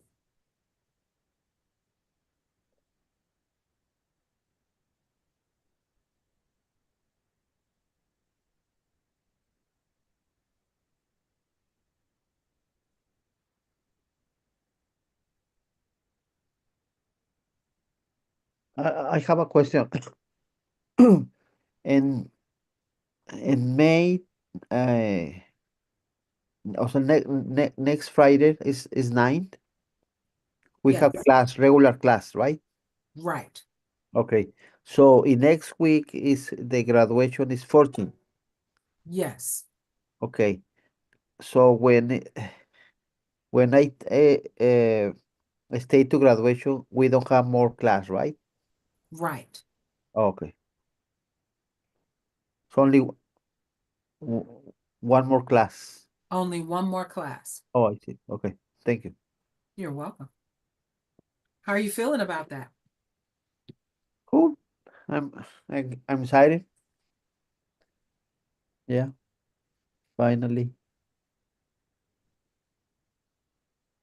I realize, Marcelo, I'm already grieving you not continuing with us in the summer intensive. I'm already grieving. Mm, It's called anticipatory grief, your absence. It's going to make a difference to not have you there. I so support what you are doing and your self-care and everything else. So I'm yeah, not trying to make you feel guilty. I'm just expressing where I am. yeah, thank you. So, but I return to my plan is in September, the first week of September. Okay. It'll be there before we know it. We finish August the 15th. Yeah.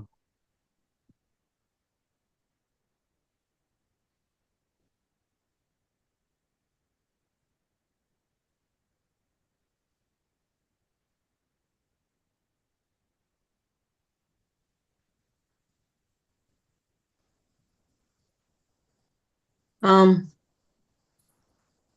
this is not, well, I guess, I have to go to conference of, June the 19th through the 21st. I mean, I'll still have my computer and be able to get on, but, we have, that day, like from 3 to 4:30, we have a conference that we have to be at.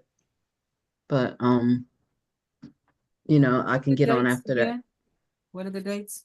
Let me look on my thing to make sure I'm That's telling okay. you right. That's okay. Um, You it's the 19th, the 19th and the 20th, that weekend. But the okay. 19th is when we have our clergy session Ah, from okay. like 3 to 4:30.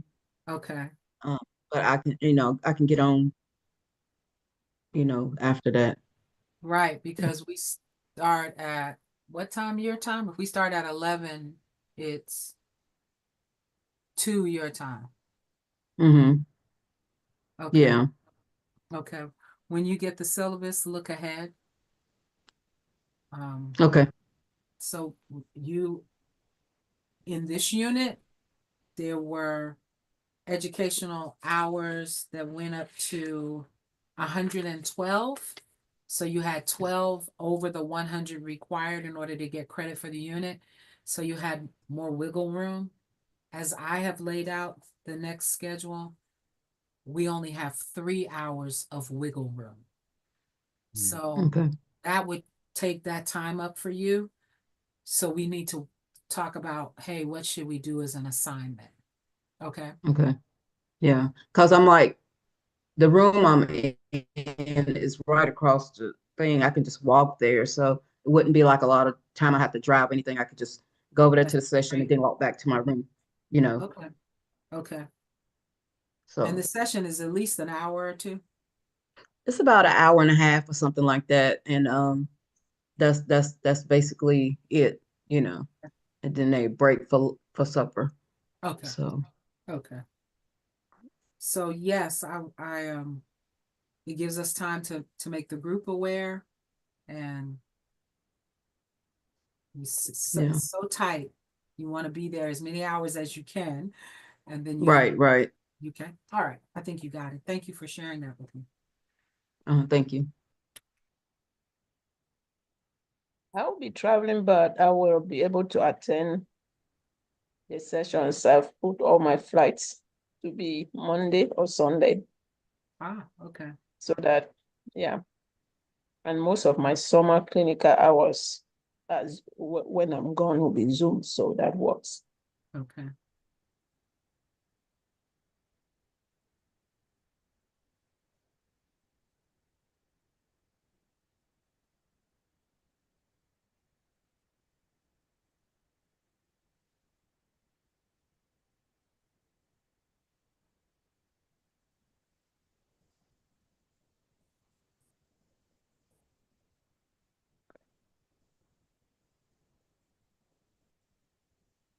For graduation, do you know what time is the program? Yes. 1 p.m. Oh yeah, 1 p.m. 1 to 3? 1 to 3. Okay.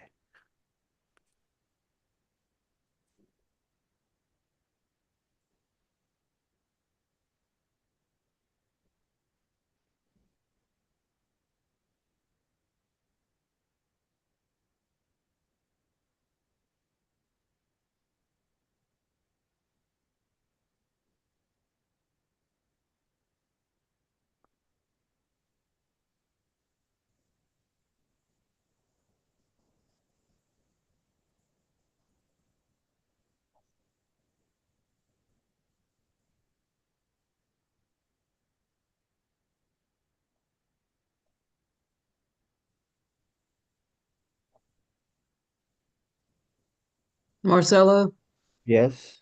did you tell Alice about her gift from your church? Not yet. So Alice, and our church is give to you $100 for the next unit.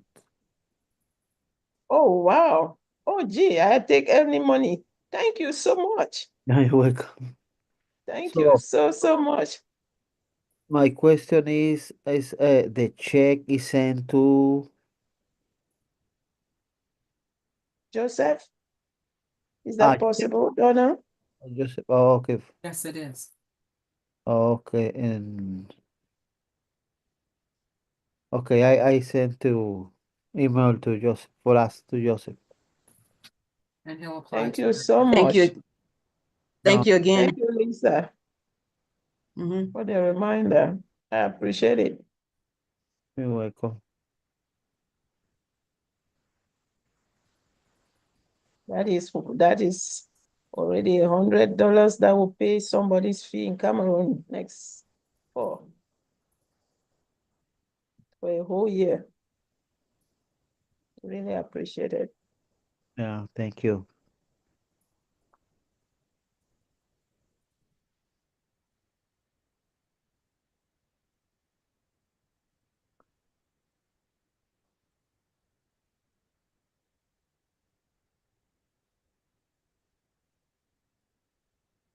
Mm.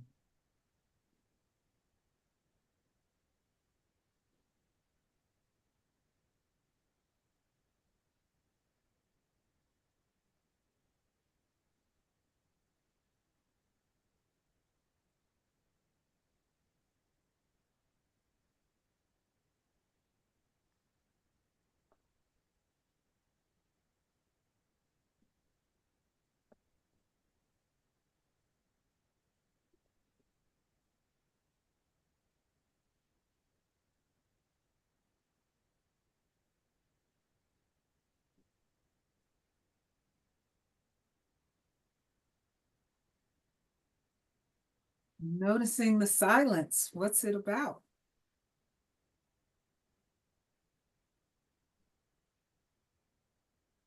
For a change, no challenging situations.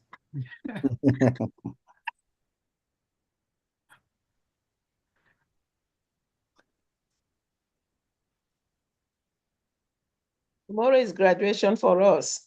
Good news. Yes. I think you said praise God in Intense. your email. Right, exactly. That you cannot understand the weight of that phrase. Yeah. A little This bit. week Just a is little no, this week is non-stop. After we finish at 4:30 p.m., I have to be back to school for baccalaureate before tomorrow. Wow. Yesterday was grad night. Before that was proctoring exam. It's been non-stop. So the weight of graduation is very layered. Yes. Yeah. Do you use automatic grading that where computer grades exams, or do you use the exam? Yes, I do. I have except for senior seminars for 2 of the upper level. Those ones are I grade the papers and but otherwise the other ones are automatic grading. I learned so fast, Donna. This is my 17th year to begin. I had learned so Wow. fast. Wow. Yeah.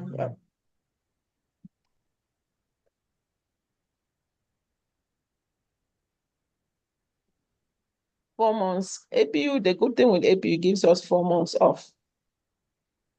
Oh, that is good.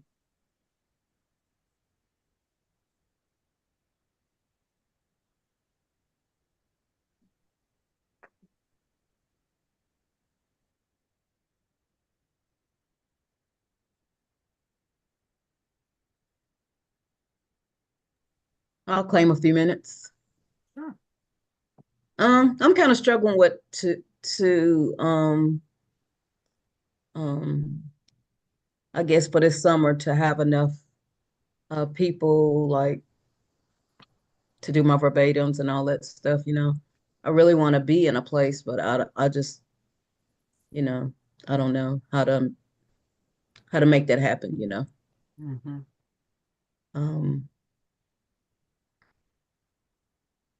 I mean, I have, you know, the church members, but you don't always have that interaction all the time, you know. It's just sometimes, it's not all the time. So Mm-hmm. that's kind of stressful thinking about that, you know, trying to prepare for that and have enough what I need for my class, you know, the verbatims, and the reflections and all that, you know. Yeah. That's kind of a struggle. I can hear it. It's almost like you have to hustle up work. Yeah. And it makes it harder because when you have to make something happen, it just makes it a little bit harder. So, yeah. What's that? Mhm. When you said you want to be someplace, what did you mean?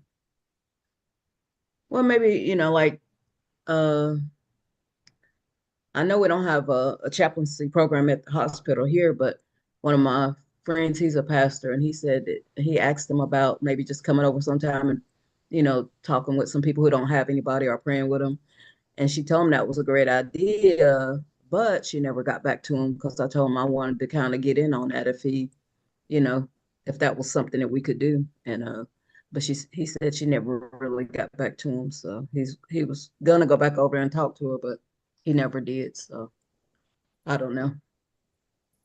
Maybe I'll go over there and check it out and see, you know, Mm. if there's any opportunities, you know, to be able to experience that, you know. Mm-hmm. So Do you so we'll have see. members who go to that hospital? Most of them go, they don't really care for that hospital. It's all because it's I don't know if y'all have ever heard of a group called Word of Faith. Yes. Yeah, they own that hospital and they kind of a cult like people. And so She's not gonna my get back in touch with him. huh? I said she's not gonna get back in touch with him. Okay. That does Yeah, make it a little more so challenging. the people don't want to go to that church because they know the people, they know that the Word of Faith is kind of like a cult and some of their practices and how they treat their members and stuff like that. So yeah. And they, you know, they kind of are, they're, I mean, I've met the woman who's over the Word of Faith. I've met her. She was actually in one of our groups one time, and they kind of kicked her out for her, you know, the way her thought process or whatever. It wasn't great for the community. You know, it wasn't great for us. But anyway, What's the uh, hospital your members go to? huh? What's the hospital your members go to? They go to Spartanburg, which is South Carolina, or they go to Shelby Oh, wow. Hospital, or they go to Mission Hospital in Columbus. So those are the hospitals they avoid that hospital. It wasn't always like that, but they recently brought that over the last probably 15 years or so. So they don't really, not unless it's something they have to go there, but if they can go somewhere else, they don't want to go to the hospital. So yeah. But I don't Lisa, know. I'll find. have you have you considered per diem 2 units jobs? I'm sorry, say that again. Per diem, because a friend of mine who is a chaplain was telling me that after 2 units, you can literally get a per diem job. Oh, really? Yes, now you can look, you can actually get per diem jobs or with after 2 units. In that way, you are paid to do it, and then it addresses your concerns. Okay. I have to check it out and see. The closest ones, like the hospital that I know would do it, is like probably 45 to 50 minutes. Mm. Yeah, Gastonia. So it's quite a distance, but you know, I'll check it out though. I would, Thank en- you. Thank I would encourage you, thank you. I would you. encourage you, when you reach out to them, um,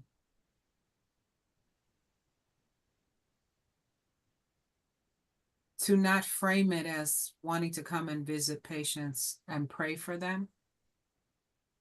Right, I right. don't know that you would because you're at a different place. Um, and or practice, but rather I am a skilled chaplain in training. And Okay. I'd love to do chaplain support. I know I'm not a chaplain, but would you be Hmm. open to me visiting with people within my tradition? Okay. Because you know you're not a trained chaplain. And who knows? Most hospitals have volunteers. Right. Okay. Sounds good. Thank you. I'm finished with my time. If anybody, I mean, not unless anybody has any more comments or whatever, that's fine. But I'm finished with my part. Thank you. Thank you, everybody, for your help.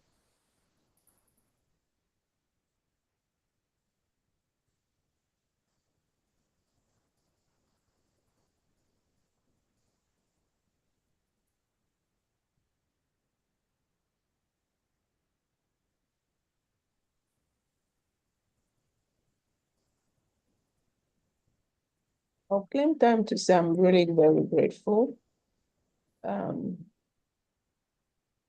this whole semester. I'm really grateful because it's given me new perspective about ministry, new tools about ministry, and recasted my whole understanding of CPE within the clinical framework, and actually set me personally on a therapeutic path. I think you are doing it for somebody, but it's that reframing that really puts you yourself in the healing path, that a lot of introspections along the way, a lot of naming hidden internalized traumas along the way. So I'm really very grateful because it was therapy for me. Even, without realizing, it was really, I feel like I was in therapy every single session, you know. That's the beauty of it. It's not just, you're not there for others, not caregiving towards the other. Is that Paul will say, so that we might be mutually impacted. So I feel that very strongly. And it also just reaffirms that I am called for, in such a time as this, for this. Mhm. So I'm just immensely grateful. Mm. Yeah, that the last 2 weeks that one we had our break and I was away, it just feels like a long time. You're looking forward to even 5 hours, but I really was looking forward to moving from my head to more than my head holistically, because the last 2 weeks has been nothing but my brain, which is so tired. I was looking just a space to move beyond that. And honestly, I would frankly say, I see myself moving towards the end of teaching as teaching. Mm. You know, I just feel like more and more I'm feeling that immense passion to train myself in such a way I get myself immensely empowered to ministry, chaplaincy ministry. I was thinking, okay, I'll do chaplaincy now, then when I get older, then I will work as chaplain. But that is just reframed every time. It's like, no, I really see myself doing this. And I've put 17 years into teaching. Maybe at 20, I need to retire and do something else. Wow. So, but that also is just to, in few words, to say I'm really, really grateful for the journey. I look forward to more, even though it's intensive. Something can be intensive and overwhelming when it's not interesting.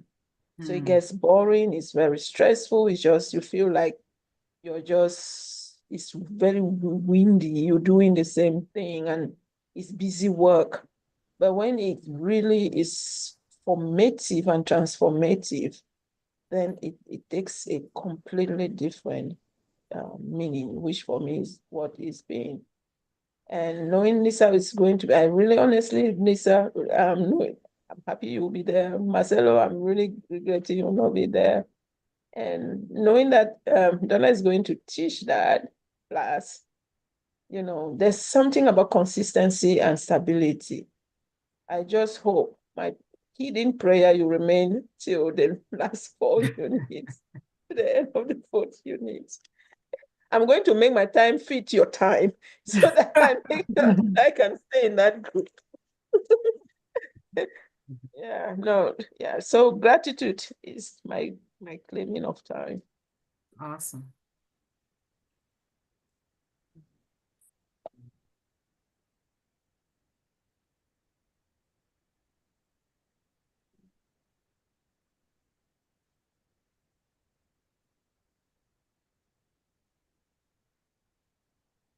Reverend, how are you feeling?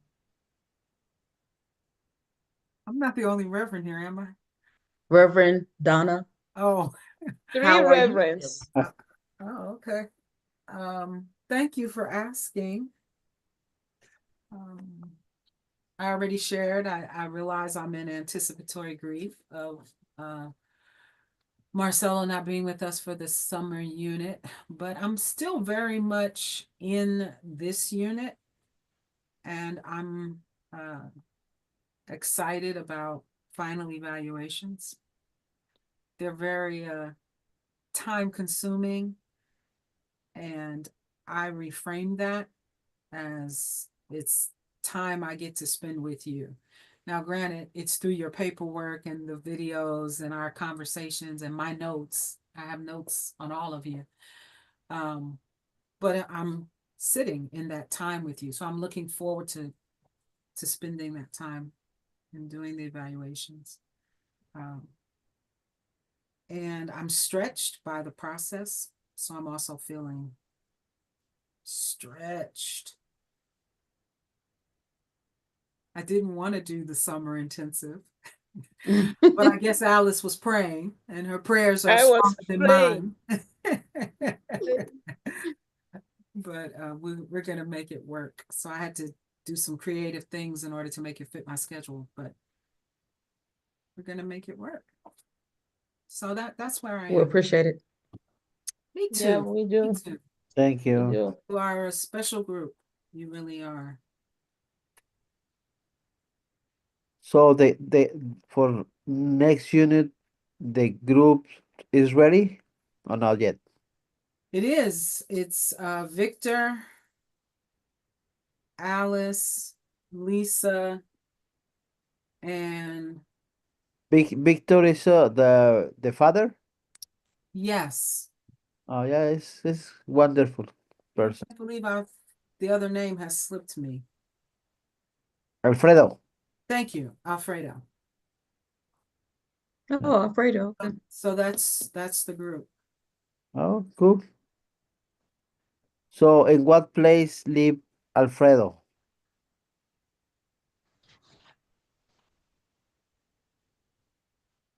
I believe he is level 2A.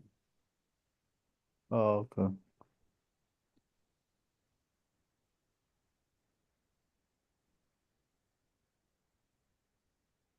Nice. So most people are level 2A. How many of Uh, us in level no. 1B?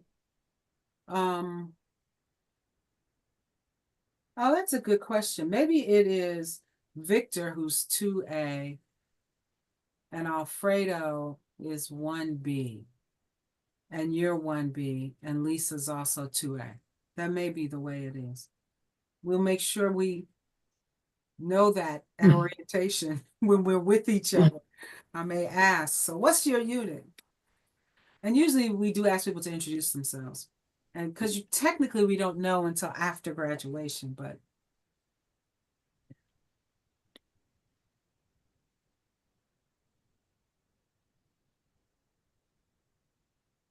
the beauty of the being able to do per diem work once you begin unit 2 is you can often get paid for what you're doing, right? The challenge of it is then you have a time commitment to another entity.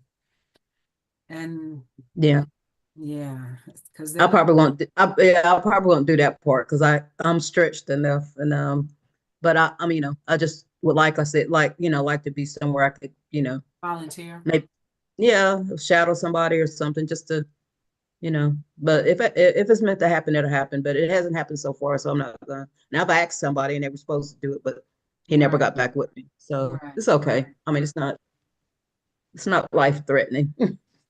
Yeah. There is a Is it structure that after it brings unit though. 2 or is it after unit 2 or in unit 2? It's after unit 2, you're done. For a lot of people, after unit 2, if they think of 2A, 2B as unit 2, Oh, okay. once you complete it, you actually have completed 4 units.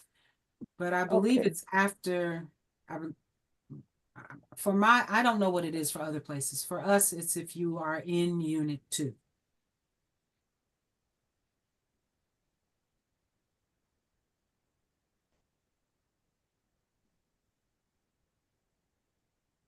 Volunteering and per diem isn't that the same?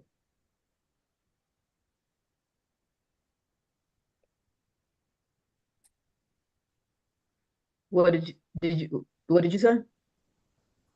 Volunteering, because either if you want to get, because the only reason one would do it for me, the only reason I would do few hours of per diem is so that I can get that experience at the hospital setting, because mine in the community, because I've been youth minister for too long, I have a lot of cases.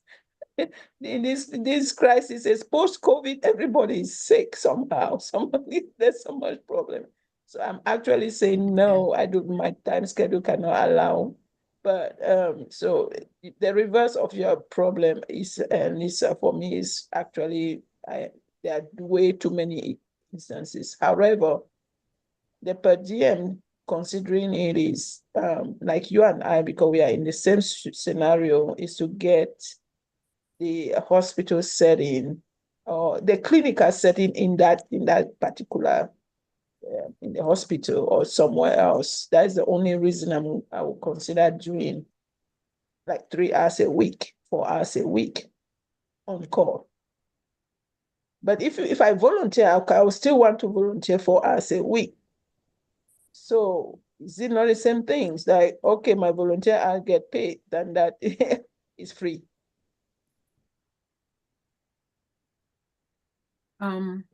For my setting as a manager of a spiritual care department, per diems work a minimum of 8 hours a week. Most of Oh, wow. them 24 hours a week. And Oh, wow. volunteers work whenever they want to. Per diems work with a schedule. And if I have a per Oh. diem that is not taking sufficient hours, I let that per diem go so that I can hire someone who will. But my Oh, okay. volunteers often come 1 day a week. And some weeks they don't come at all. They'll let me know, hey, I can't make it. So per diem is an Oh. employee, and There's an Oh, investment in okay. them as an employee, and I have an expectation of them working. Oh, I completely misconstrued, so I'll take it back. I thought I That's work when I me, want. but it may be different somewhere else. Maybe somebody else can have a per diem who only works 2 or 3 hours a week.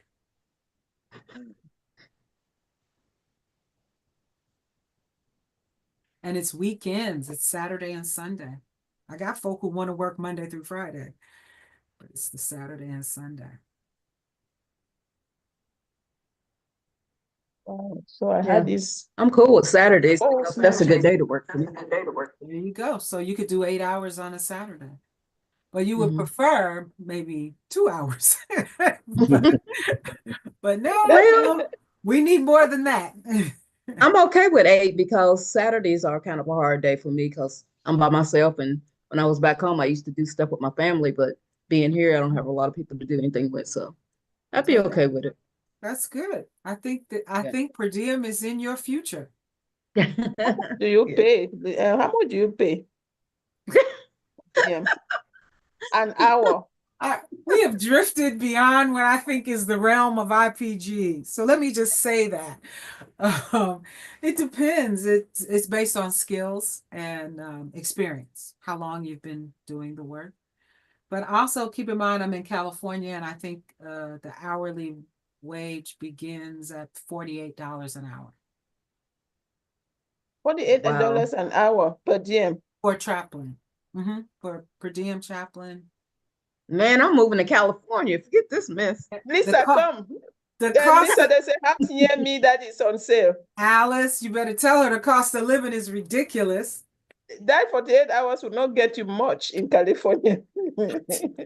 How much is that house that's for sale near you? Oh, it's $900,000. How much? 900,000. Ooh. And it's going to go for more than that because people are going to be bidding and competing. Oh, wow. Right. So that money will not get you far. Not having your completed 4 units, it may start about $10 less. Mhm. Cool.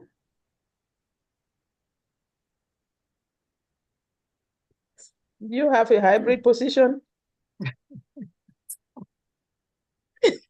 It's interesting that you would say that. I was actually trying to think of a hybrid position. What would that look like? Because there are hospitals that have robots. There are spiritual care robots that go around to hospital rooms. And I was like, Really? I would be okay with that spiritual care robot if there's a person on the other side of it interacting with the patient. We don't have one, but I thought, wow, that we could have hybrid spiritual care, someone who's able to use an iPad Yeah. or talk on the phone. Mhm. And it could be very meaningful, especially for our patients who don't have family support. They're in the Mhm. hospital and they don't have family nearby or friends nearby, and they are already isolated, and they come to the hospital, they're isolated even more. And so often the 20-minute chaplain visit is not enough. And so a chaplain could assess, oh, this person would do well with someone who could spend an hour with them on the iPad. Actually, I'm thinking about how could we pull that off. I think it would be beneficial. Nice. Lisa, you could do that. And then the chaplain I'll give you priority for that.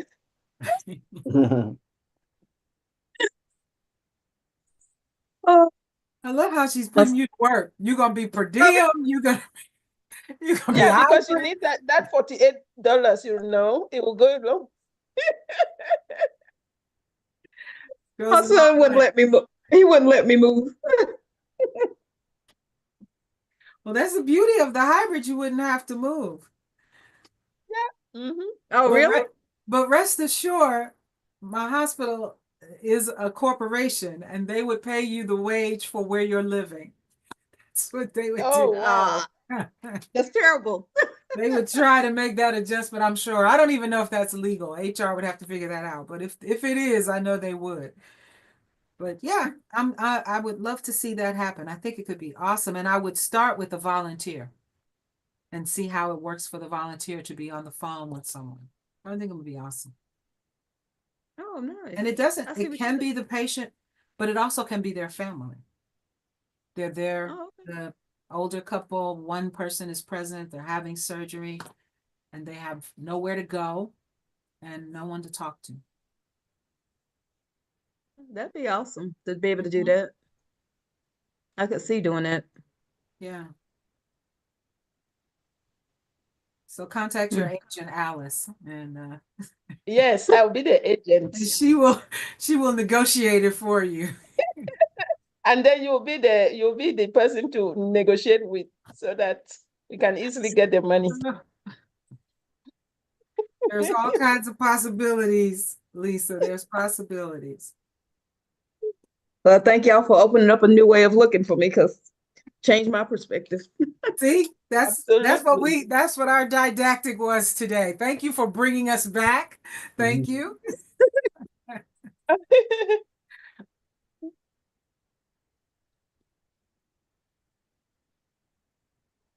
Very good. I so appreciate that you want that clinical experience. Thank you. Yeah.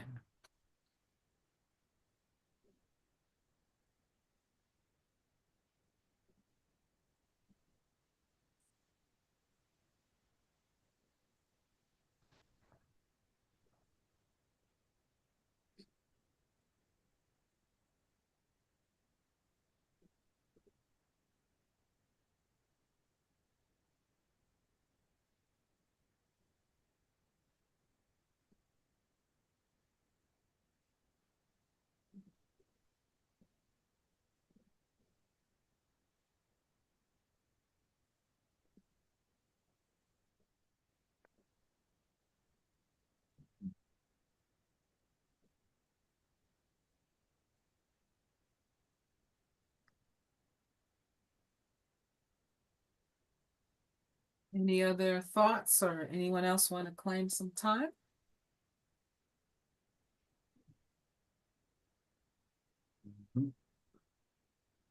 No?